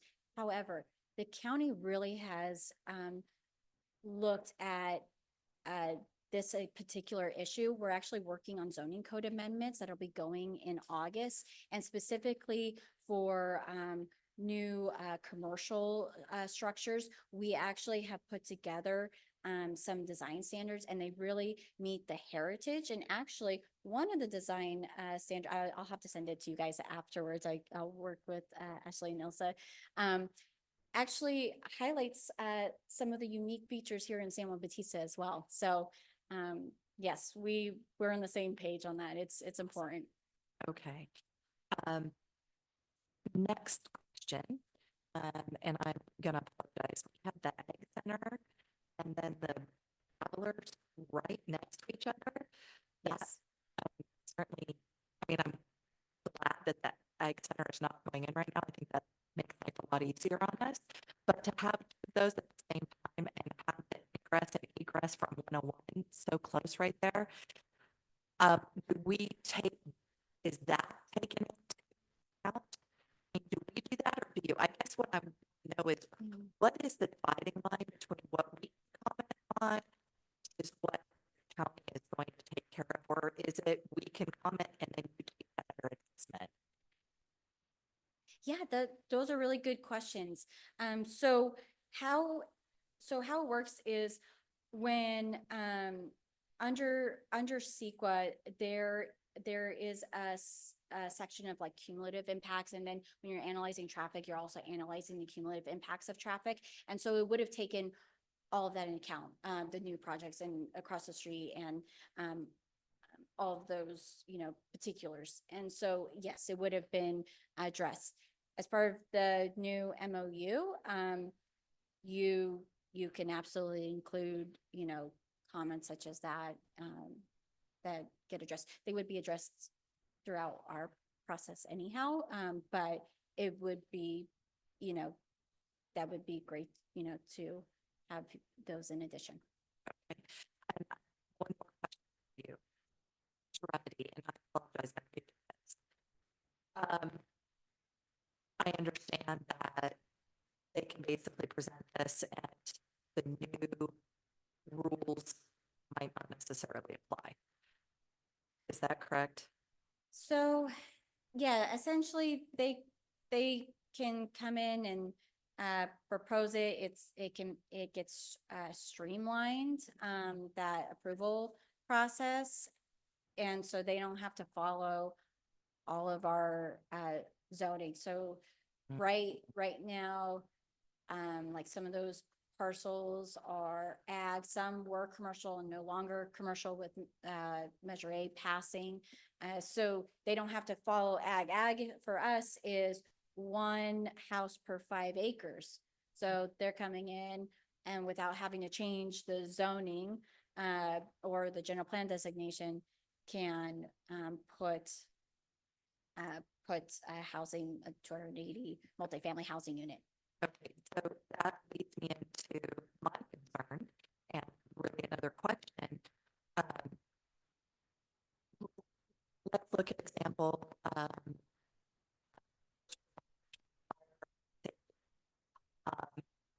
Over there, just off of 101, we're going to be responding. Yet, you know, they're putting, you know, they're looking at putting in 288 new housing units. And those are going to be MPUs, multi-dwelling units. They're not going to be individual homes. I understand, you know, from a building perspective, I go, gosh, that's kind of a cool thing, right? Put one in there. But from a budget perspective and from a safety perspective, I have serious concerns. And that leads me to my next question, which is, can we impose on them certain requirements such that, you know, for example, they have to pay for X number of deputies to be within the area. So they have to allocate that much money. And we do that.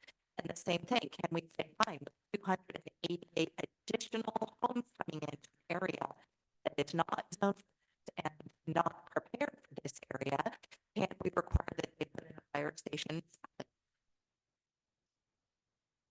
Those are great questions. I'm going to kind of break up my responses because there's a good amount in there. So although they don't have to follow all of the zoning regulations, they still are required to do CEQA. And so that means you have to show, you know, there's services, you have to show water, you have to show, you know, septic availability. And so there, you have to show circulation. So they're still, and, you know, if an EIR is done, it still is, there's public comment, so there's still, you know, people can respond. However, the way mitigation works is that mitigation has to really, you know, back to the impact, and there has to be a you know, a nexus. And so if that one project doesn't warrant a whole new fire station, you can't require that mitigation to be within there, but you could require something else in relationship to the actual project. So, you know, without have gone through the process and doing, you know, different studies that may be needed, you know, I don't know what would be required yet at this time. But stay tuned. I'll keep you informed. Want to make sure that I understand. So what you're saying is that the mitigation, the rules are the rules, even though you're streamlining the process. And let's say, for example, the 288 new units literally didn't call for a new fire station to be in there. We could say, okay, fine, we don't need a new fire station, but we could say, you're going to have to pay for a new engineer and staff that engine so that we have the proper coverage. So one of Is the, what I'm understanding. As long as it fell within the rules. so those are great, great questions. One of the things, I'll mention is that when a housing development project like this is required, one of the things, one of our conditions of approval is that they, enter into, our community facilities district. And so part of that requirement is that each of those homes then pay for the service of sheriff and fire. And then the payment of that service that goes to fire, to the sheriff, they then add on additional employees with that cost that's then going. So, so it kind of works a little bit differently. However, there are some projects, for example, totally different than Build-A Remedy, totally different project. But San Juan Oaks, when they did their entitlements, one of the steps they did was they included that they would provide 2 acres that could be used to develop like a fire station. So sometimes some projects would then provide, something, like that. When Santana Ranch came in, they provided, I think it's 10,000 square feet of commercial. So different, they also were required to do different intersection improvements that, exceeded, just around their price. So it depends on the project, the scale, the impacts, the circulation. So there's a lot to go into it. So I wouldn't be able to answer those tonight. However, when we go through the process, I will be able to have those answers for you. Very, very much. City Manager Quillet, if you would be so kind to ask staff to make us aware of those planning commission meetings that we can attend and educate us on what's going on. Yes, absolutely. I do. Okay. So what I'm hearing is that we are concerned about the impacts of all these proposed projects. And mine specifically that caught my attention is your travel center. We have an ongoing, and I believe they've already started, the gas station that is going to have all the components of the travel center that you're talking about. And here on Alameda and 156.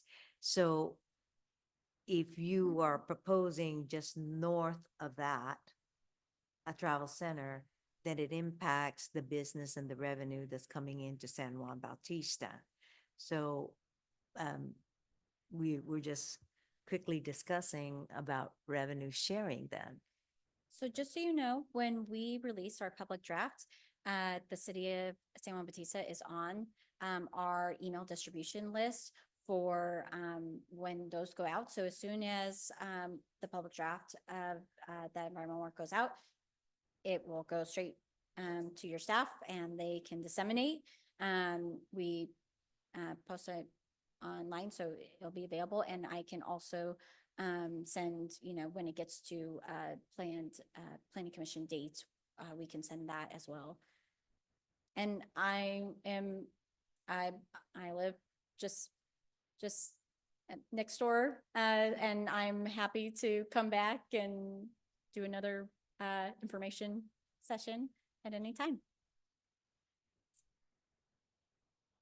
That didn't answer my question. I'm sorry. I apologize. Revenue Wait. sharing. Revenue sharing. Revenue sharing. That's a great question. So, that would have to be established between the city and the county. Normally that's done through like an annexation process. I haven't seen it done for something of this nature, not that it couldn't, but that would be something I would direct to your city manager to maybe That's a big follow concern. up on. Yeah. But revenue sharing is always a thorny issue.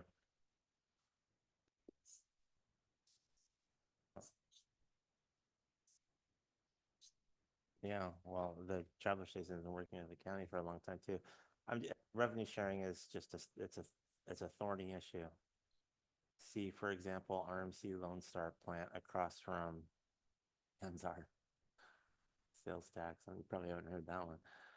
So, revenue sharing, yeah. Any other questions for Ms. Goodspeed? Thank you.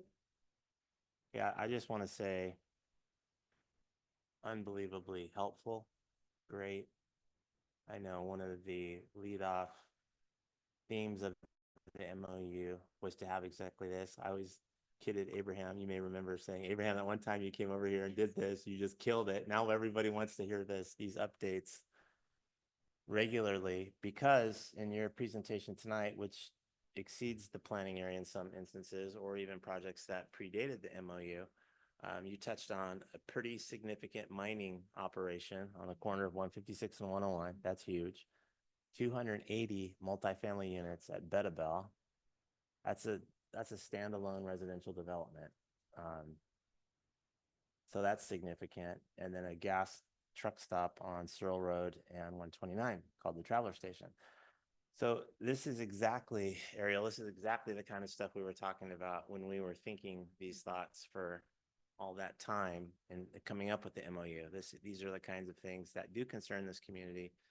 And now to have an opportunity to provide comment, feedback, here's what San Juan thinks. In answer to your question, Commissioner Pisano, when we do get an application in the planning area and it is forwarded over to the city of San Juan Bautista, that's going to start a process that will culminate in this city making a vote to either support or oppose the project. That'll be the vote.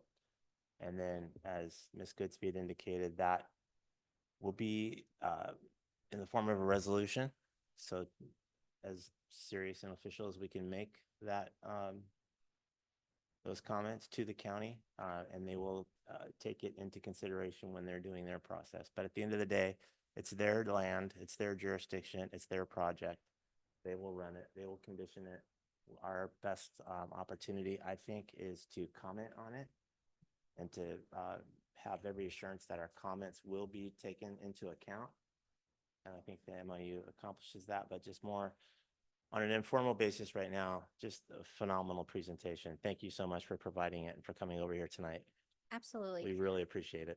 And one of my just additional staff comments would be when we do get to the point where we're putting together a resolution, one of the things, and I kind of advise our planning commissioners as well, like if they're going to deny a project, state the specific reasons on why. And so when we do come, forward, when instead of just saying, oh, I deny it, if you have specific reasoning on, what there's significant unavoidable sequent impacts, or there, I see it's not, following maybe this regulate, that, although your resolution holds great weight, those details hold even greater weight in decision makers' eyes. So I just had a comment.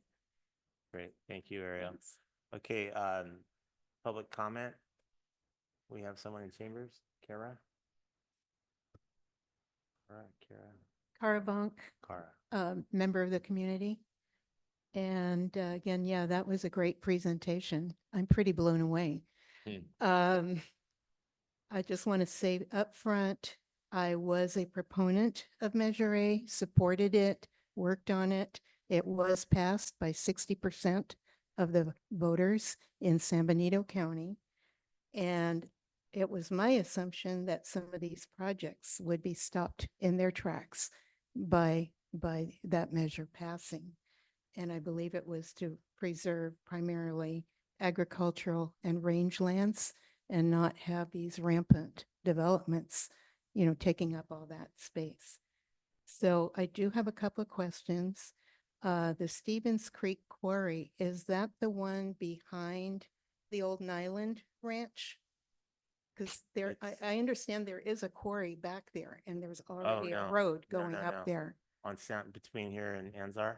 Yeah, No, not that old nylon quarry. This is brand new. It would be on the corner of 156 and 101. On the right-hand side as you're heading towards 101. yeah, And then once you get off onto 101 North, uh-huh. there on your right, also right in Oh, that corner. wow, wow. Where exactly the footprint of the mining site would be, I don't know exactly. Ariel knows. She's seen the So it'll site be plans. totally visible to the public. I don't know anything about that. I Okay. just know the rough idea of where it's proposed to go.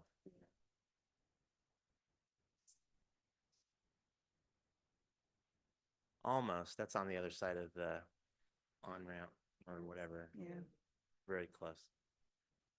okay. Yeah, that old one by the freeway, yeah. And then the Traveler Station and the San Benito Ag Center. The Traveler Station, and it's not just a simple gas station. It's a huge truck stop with huge parking lots and, you know, food, fast food, whatnot. It, as I understand it, it's huge and, you know, not exactly conducive to our beautiful landscape that we have around here. Builder's Remedy, I'm wondering, is this separate from the McDowell project? Separate The from what? 280. Kara, can you speak in the microphone? Oh, I is can't that, hear you. my question is, the 280 multi-family units, I'm just trying to picture where that is. It's called the Beta Bell Project. If you're looking west, is it to the left of the McDowell thing in that big Yes, also? that's a These are all areas that we were trying to preserve, you know, Correct. for the It's a passing node. public. that's Okay. that's the node that's the furthest north. And then I guess the McDowells are still at it, trying to Yes. do something there. Okay. Well, this is very disappointing news. But good to know, right? Oh, it's absolutely good to know. I'm really Yeah. glad you made the presentation. Yeah, that's Thank very you. valuable. Information is key. Now I'm Right? totally depressed. Well, I know, but at least, but now you can know. Now you can be fully informed. We all can be. Thank you, Cara. No one else in chambers? Do you have anyone on Zoom, Liz? Okay. So public comment is closed. Any final remarks from the commissioners? Yes, I would just again like to say thank you very much for the information. It was very informational and I think it's very important.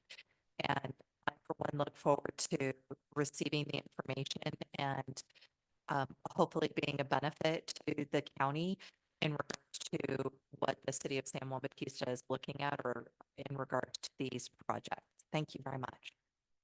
Yes, thank you. Commissioner Sanchez, anything? No, just thank you for the insight. Appreciate it. Anything else? No? Okay. Okay, great. Thank you again, Ariel. That'll conclude 5A informational San Benito update, we can call it. Great stuff. Going to be 5B, 6 cycle housing element update. This is no action, just receive an update.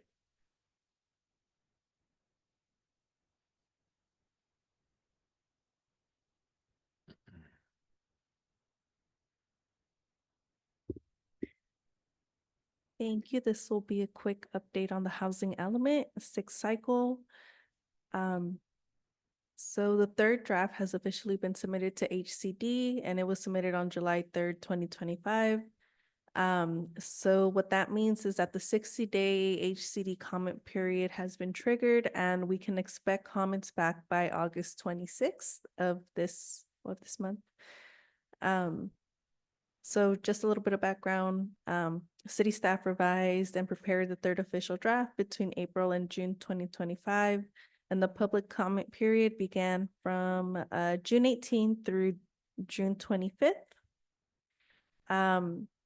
And also as part of our updates and working towards submitting towards HCD, We did update the city website to include information about the housing element. So now on the left-hand side, we do have a section called Housing Element Update and Fair Housing Analysis.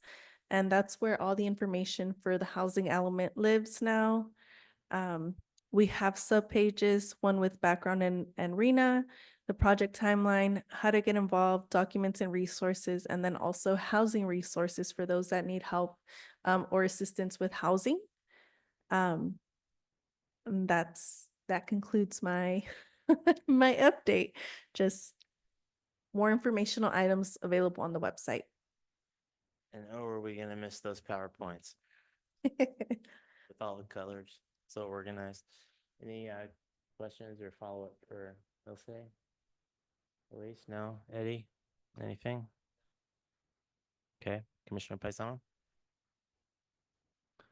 And just, again, to reiterate the point, if you don't have a housing element, you get into builder's remedy. And then there's, you know what to pay. So that, ergo the importance of getting this housing element done, because builder's remedy is no fun for your municipality. Just ask Ariel. Thank you, Ilse, for that update. Okay, item 6, future agenda items. Is this city manager, city planner? This was generally my item, but I don't have an updated. Excuse me, public comment for, did you call? Oh, did I do public comment on the housing element? I'm No. sorry. Yeah, I was Thank you. skipping the public again. Are there any public comments on this housing element update? Oh, yes, there was one. Sorry, quick public comment. I noticed your dates, and I believe after about 30 days, you can get some preliminary comments from the state, and you can actually address those before the final, and that actually helped us move a little bit quicker. So I just Okay. pass the information on. These are like pro tips, you know, you always see those in the article. Pro tip, cook with the other side of the pan.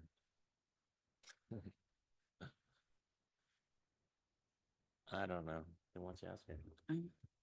Okay, and that sparked another question from Commissioner Retnall. Yes, it can let us know how we're doing. And how close are we to eliminating the builder remedy? So we are, as I mentioned, we're currently in that 60-day review period. We actually did get notification from HCD yesterday, today, about preliminary comments. So we'll be receiving those next week, hopefully. So hopefully that'll help streamline or help expedite our process a little bit. But it sounds like we do have quite a, not quite a bit, but some corrections, but we're having an opportunity to correct those before the 60-day period ends. Yeah, but we've been working with the consultant to also make those corrections. So hopefully everything goes smoothly and we're able to resubmit within the 60 days. Right. Fingers crossed. Yes, fingers crossed.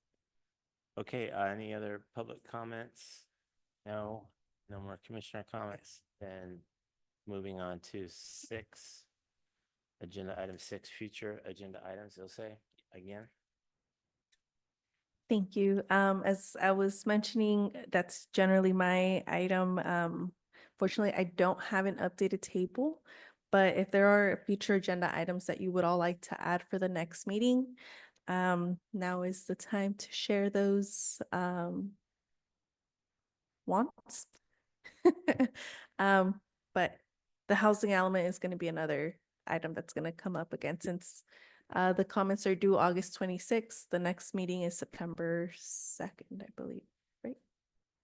Can't remember which date, but by then you should have an update on the housing element. I'll go first on this one. Actually type mine up so everyone could see them. Can you have one over to the Elizabeth? to Ilse? Hey. Okay. I had a wonderful pre-meeting with the city manager prior to tonight's meeting, and we were able to cover a lot of things, and I was very appreciative of that time. And one of them were the future agenda items that came to my mind when I was thinking about tonight's meeting. And so just to run through them really quickly, although again, I covered these at length with the city manager. Status of the gas station project that you referenced, Commissioner Paisano, on the corner of the Alameda and 156. In particular, the conditions of approval that were passed by this planning commission require development agreement, and that's, in my view, an opportunity for us to take a look at the project and make sure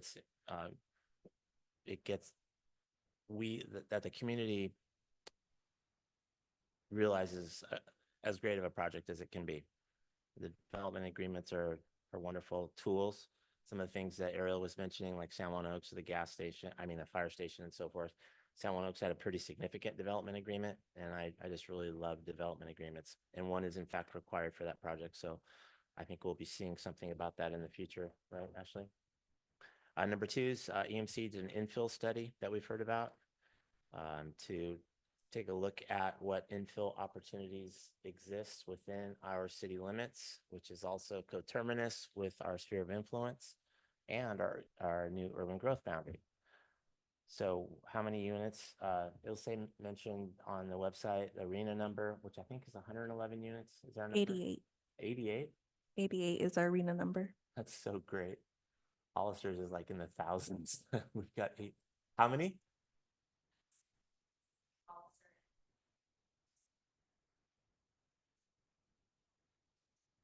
City of Hollister, 4,000 is their number they have to meet, and we have 88.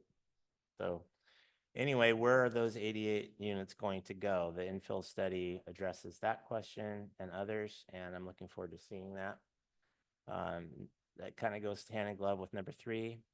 We need to formally work with LAFCO to have a new sphere of influence adopted by LAFCO, consistent with the city council resolution. Number 4, I may have butchered that last name. Forgive me, Liz, Ilse. OA. Okay. Loaiza. So ergo my comment about butchering it, but we know what we're talking about on the north part of town. What's the status of that project? Number 5, this goes somewhat to the HRB agenda. We talked about the historic preservation ordinance overhaul being undertaken by Rincon. I think that work will encompass what I was envisioning there, which is a minor addition of the definition of the term maintenance.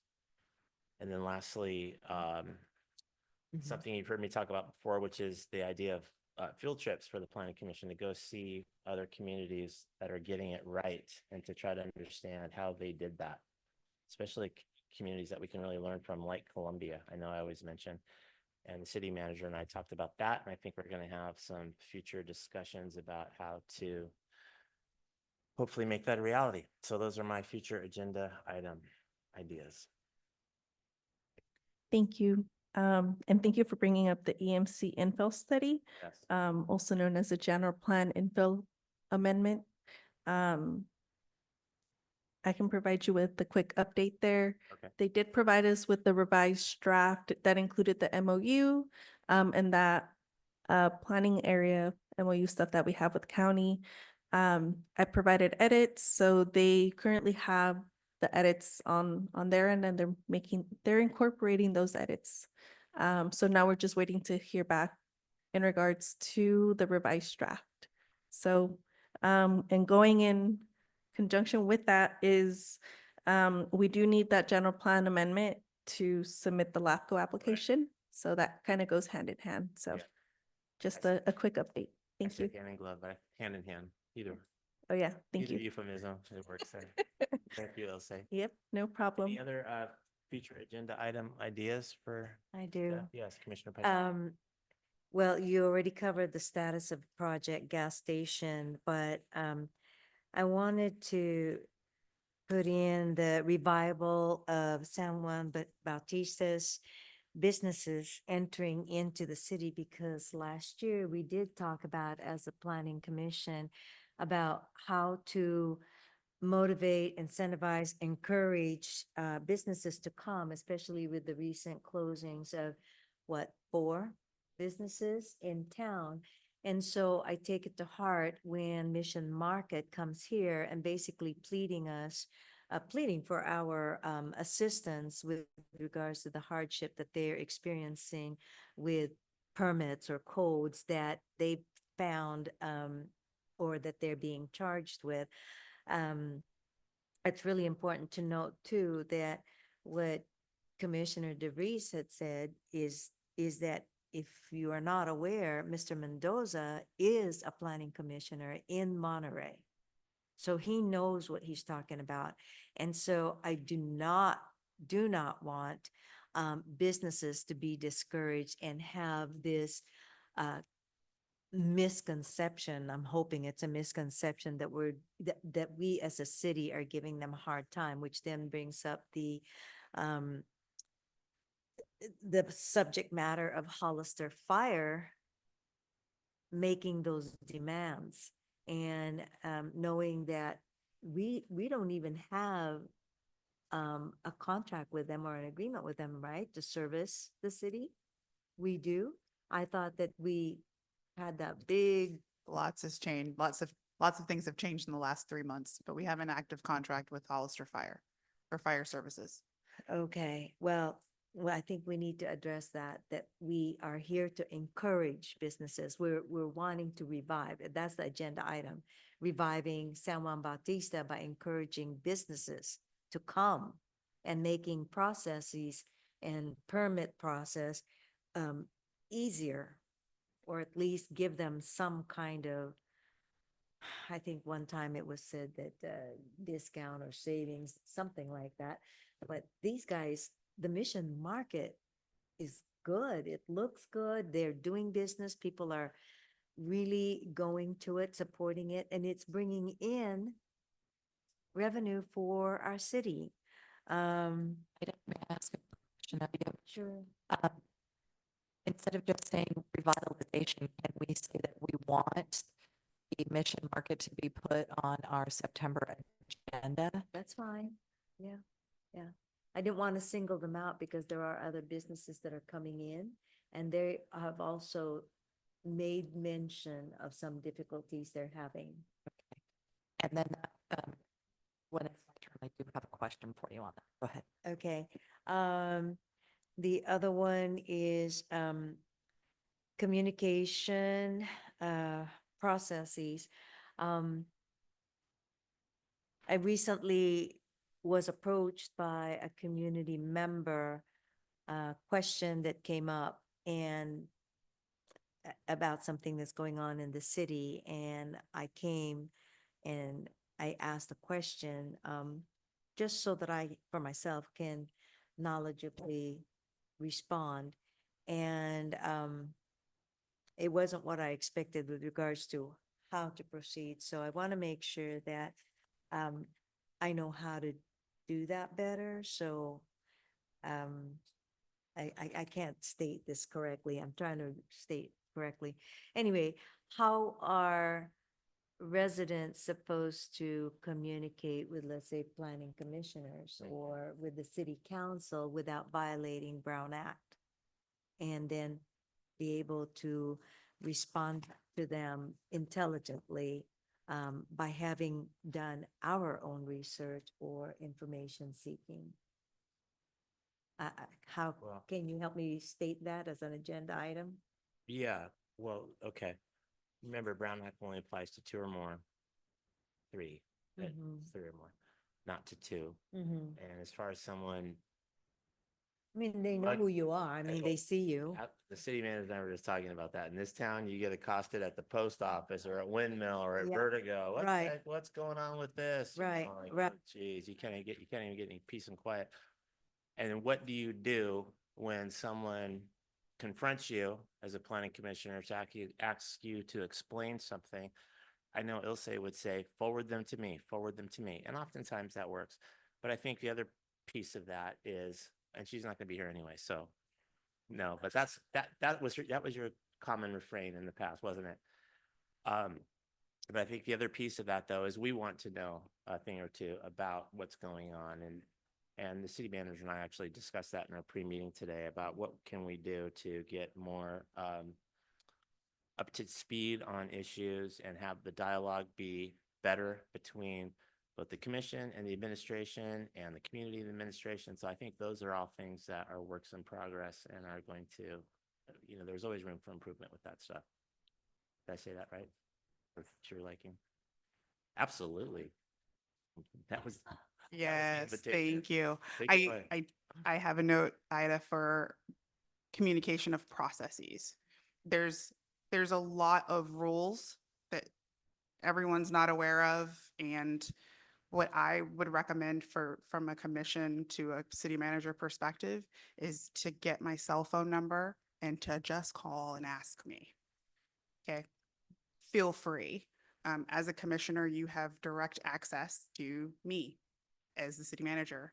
I would prefer that that happens that way so that the information flows from me to you and back forth.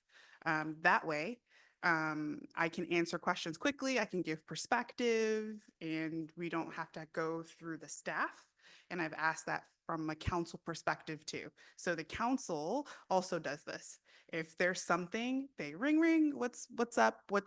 This doesn't make sense. I don't understand. I need you to give me that perspective. It's easier, it's quicker, it's more efficient that way. A lot of things that happens is if we get we have to be very mindful about the community and who knows what in terms of various and sundry things, right? Permitting, for instance, right? I don't want you guys to necessarily get into the mix on the day-to-day aspects of what's happening staff-wise, but if I can shed light and perspective and kind of help to tamp down some of the chatter that's happening because people don't have enough information or we haven't provided that fast enough. I want to know that. I want to do that because as I told the chair today, we're in this major transition and everybody's not in my brain. And so a lot of times I say to staff, hey, will you do that? But they're not going to do it the way that I do it necessarily. So we're all learning and we're all trying and we're all working really hard on it. But like I said, my hope is that as a commission, you will just come directly to call me. That's what I would prefer. I would prefer you to just call me and ask me and we can talk about it. Sure. Absolutely. Yes. But they are so bogged down and they all wear many hats and so do I, right? But if I don't know the answer for you, then I can direct them and I'll know what the appropriate moment is and time in their schedules in order to say, hey, I need you to do X, Y, Z. But a lot of the time I can just answer it for you. I think this is wonderful. And it's almost like a new SOP, a new standard operating procedure. The city manager saying, call me, get a hold of me. As a commissioner, you have access to me. That's fantastic. I haven't heard too many city managers say that. I don't think Kara has either. Kara's been sitting there for a while and for many years. So that's kind of unprecedented access to the city manager. And I think it's very appreciated. And we'll do a lot to quell the chatter, as you put it. An awful lot. It'd be very helpful. I get that. Yeah. And then I'll just add two more things. I Sure, know please. Ilse's on her journey away from us, but we are on an active search for a senior planner. And I can speak to that more in my comments. But my hope is that that will also help. So you'll have a staff liaison. It won't be a huge transition period from when Ilse leaves to when we get a new person. So we're actively working to fill roles and bring things in-house. And so I think that will also help improve the communication. It's great. It's really great. You're done. Okay. Commissioner Sanchez. You're good. Commissioner Retnall. I do have a couple of comments right along with what Chairman DeVries mentioned. The commission field trips, I think that those are extraordinarily important. I would like to figure out a way to make those work for us. Also, in regards to the ordinances, you mentioned having Rincon work on that. I am of the opinion that we've got a tremendous amount of talent right here within our community. I don't believe that we necessarily need to go to RingCon for everything. I am of the opinion I would rather beg for mercy and say I'm sorry than be told no on something that makes good common sense. So, and I'm sorry, any manager, if you don't agree with me on that, but look, I know this budget, I know it's tight. I want to make sure that we have the best attitude moving forward, that we're all on the same page, and that we are very successful as a team. And that comes again to the ordinances, and I would very much like to be working on an ordinance orderly. If we could pick one, if you pick it, if I don't care who picks it, somebody pick it, and then let's work on it. Right now, signage is another really big thing that I've been Oh. cornered on multiple times. Here's an example. Let's work on that. I'm voting on that. And if we can make that work, that would be awesome. If you can talk to the council, if we don't need to talk to the council and we can do it directly, great.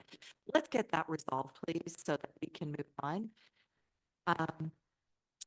The other piece right along with that, and I apologize, I wasn't here for the HRB portion of the meeting, but it comes to our historical buildings. In my reading of the city documents and the HRB, I read, and maybe Chairman DeReese can correct me if I'm wrong, it states that the buildings, the historical buildings, are supposed to, in general, be used for what they were designed for. And I have personal experience going into a building in this town that has been empty since for as long as I've lived here, which is over 4 years. And it was originally a bar. And now the owner will not allow any alcohol because they have built residential units behind it and they don't want a bar disturbing those residents. This is in our downtown area. It's affecting our economic development. It's not sticking with the guidelines that we have, and I'm using that term loosely in regards to the historical buildings that we have and they were originally used for. We had what was it, in the 1860s, we had approximately 700 people living here and over 20 bars.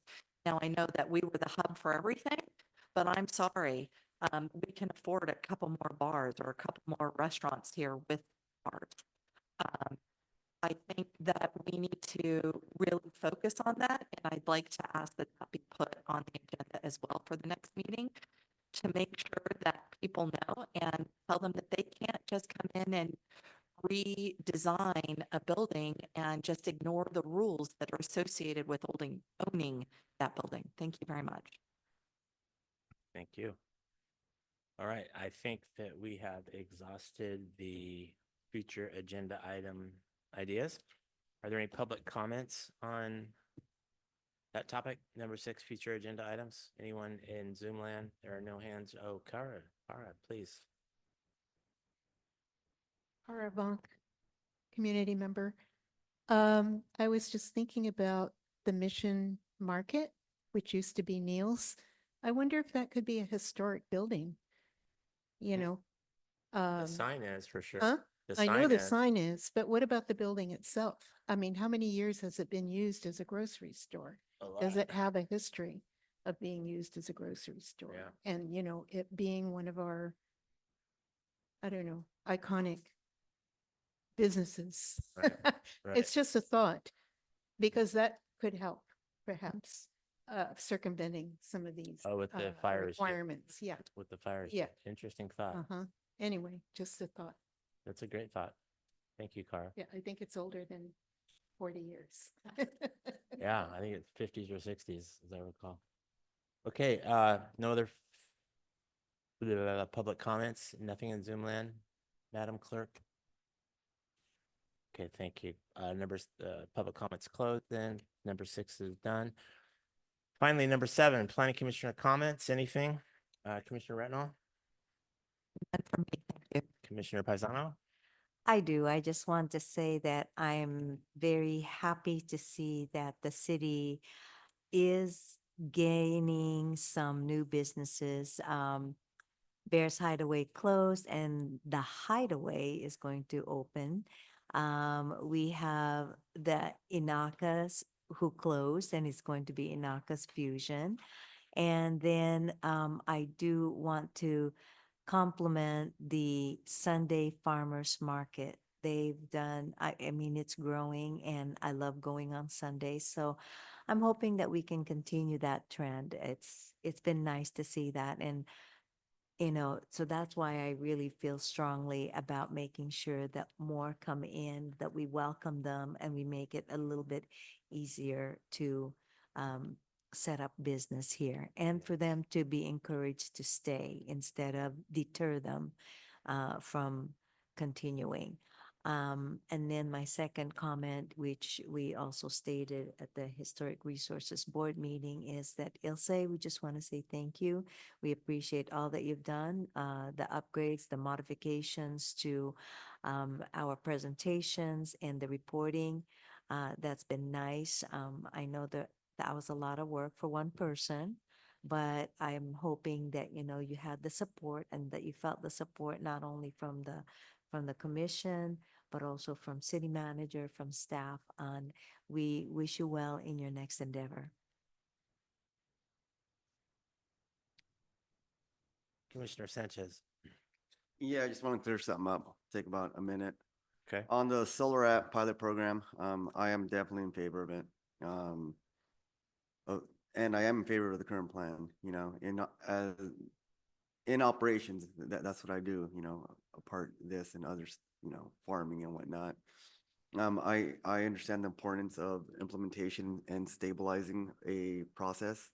So, and that's where I felt like, okay, we don't want the sample size too big. I thought the current plan was adequate to what we're trying to do here. And, just wanted to throw caution to the wind that hardships and failures can be catastrophic for all parties involved. So, I felt having a good sample size was the right direction. That's all I got. Thank you.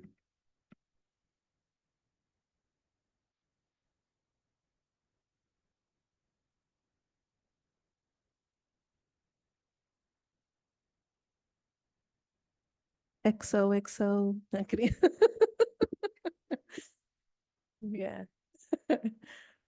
Yeah, no, I don't have any other updates, but really though, you have all been really amazing, really great commission to work with, and I appreciate and value each and every one of yours insights and feedback and everything that you bring to the table, and I hope you continue to bring that to the table as you move along.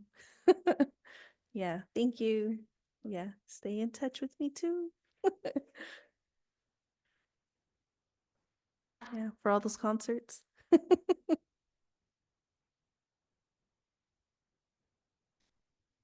Yes, thank you. I concur. We are gonna miss Ilse. She's got, whoever comes after her's got some big shoes to fill. So we're, especially with those presentations and the level of detail and attention to detail. We're gonna make sure that stays. That's my promise. Well, that stays. Um, and so I said it earlier, I'll just say it again. We are actively seeking a senior planner. We've had first round and second round interviews, and the decision is sitting on my desk. I need to kind of finish my thoughts. But I'm really excited about the candidate pool that we received. And so I'm hopeful that we'll be able to get someone in here in the next couple of weeks. And then you will, by the next time we have a planning commission meeting, fingers crossed, I'll be introducing a senior planner to you. But that's my goal. I don't want to knock on all the doors and all the wood. But that's my goal, is to get this done as soon as possible so that you have a good agenda for next time, and that we get you a senior planner in-house who can really be the staff liaison to the commission, to HRB and to the planning commission. And in that sense of like I'm telling you now, yes, call me, right? You need that in a staff liaison who can pick up the phone, say, hey, you know, so-and-so, I heard this and this, and they can be responsive to you. You can have that open dialogue so that we can continue the progress that we're making. This is a fantastic time in San Juan Bautista. We have so much opportunity, so much going on. And I want to capitalize on that as much as I possibly can while I'm here. Not going anywhere, but just want to, so I said that like it was, I'm not going anywhere. I'm here. I'm here. I'm here. I promise you. But I just want to make sure that you know that like you got my full attention on this. I'm watching things from a 360 view. I'm just trying to see what fits, and we are going to have lots of fits of start and stop, and it's going to be a little confusing, but we will work it out, right? No transition of change is easy. It is going to be difficult, and people are not going to like every single thing that happens. But what you have in me is the promise that I am an excellent listener, and I will respond as best I can to all of the needs and all of the concerns. And it's not always going to be a yes, right? But I will always seek to find a compromise as much as I can to move forward and get the community what they need.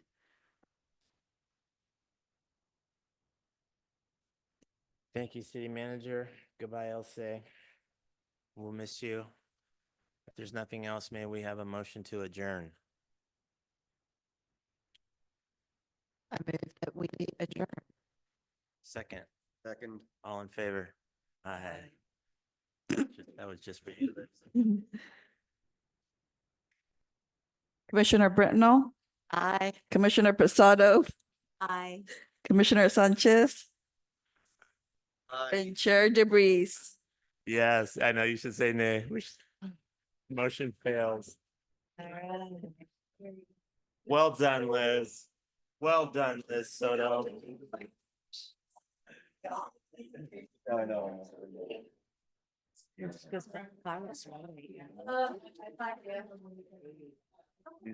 I know, yeah.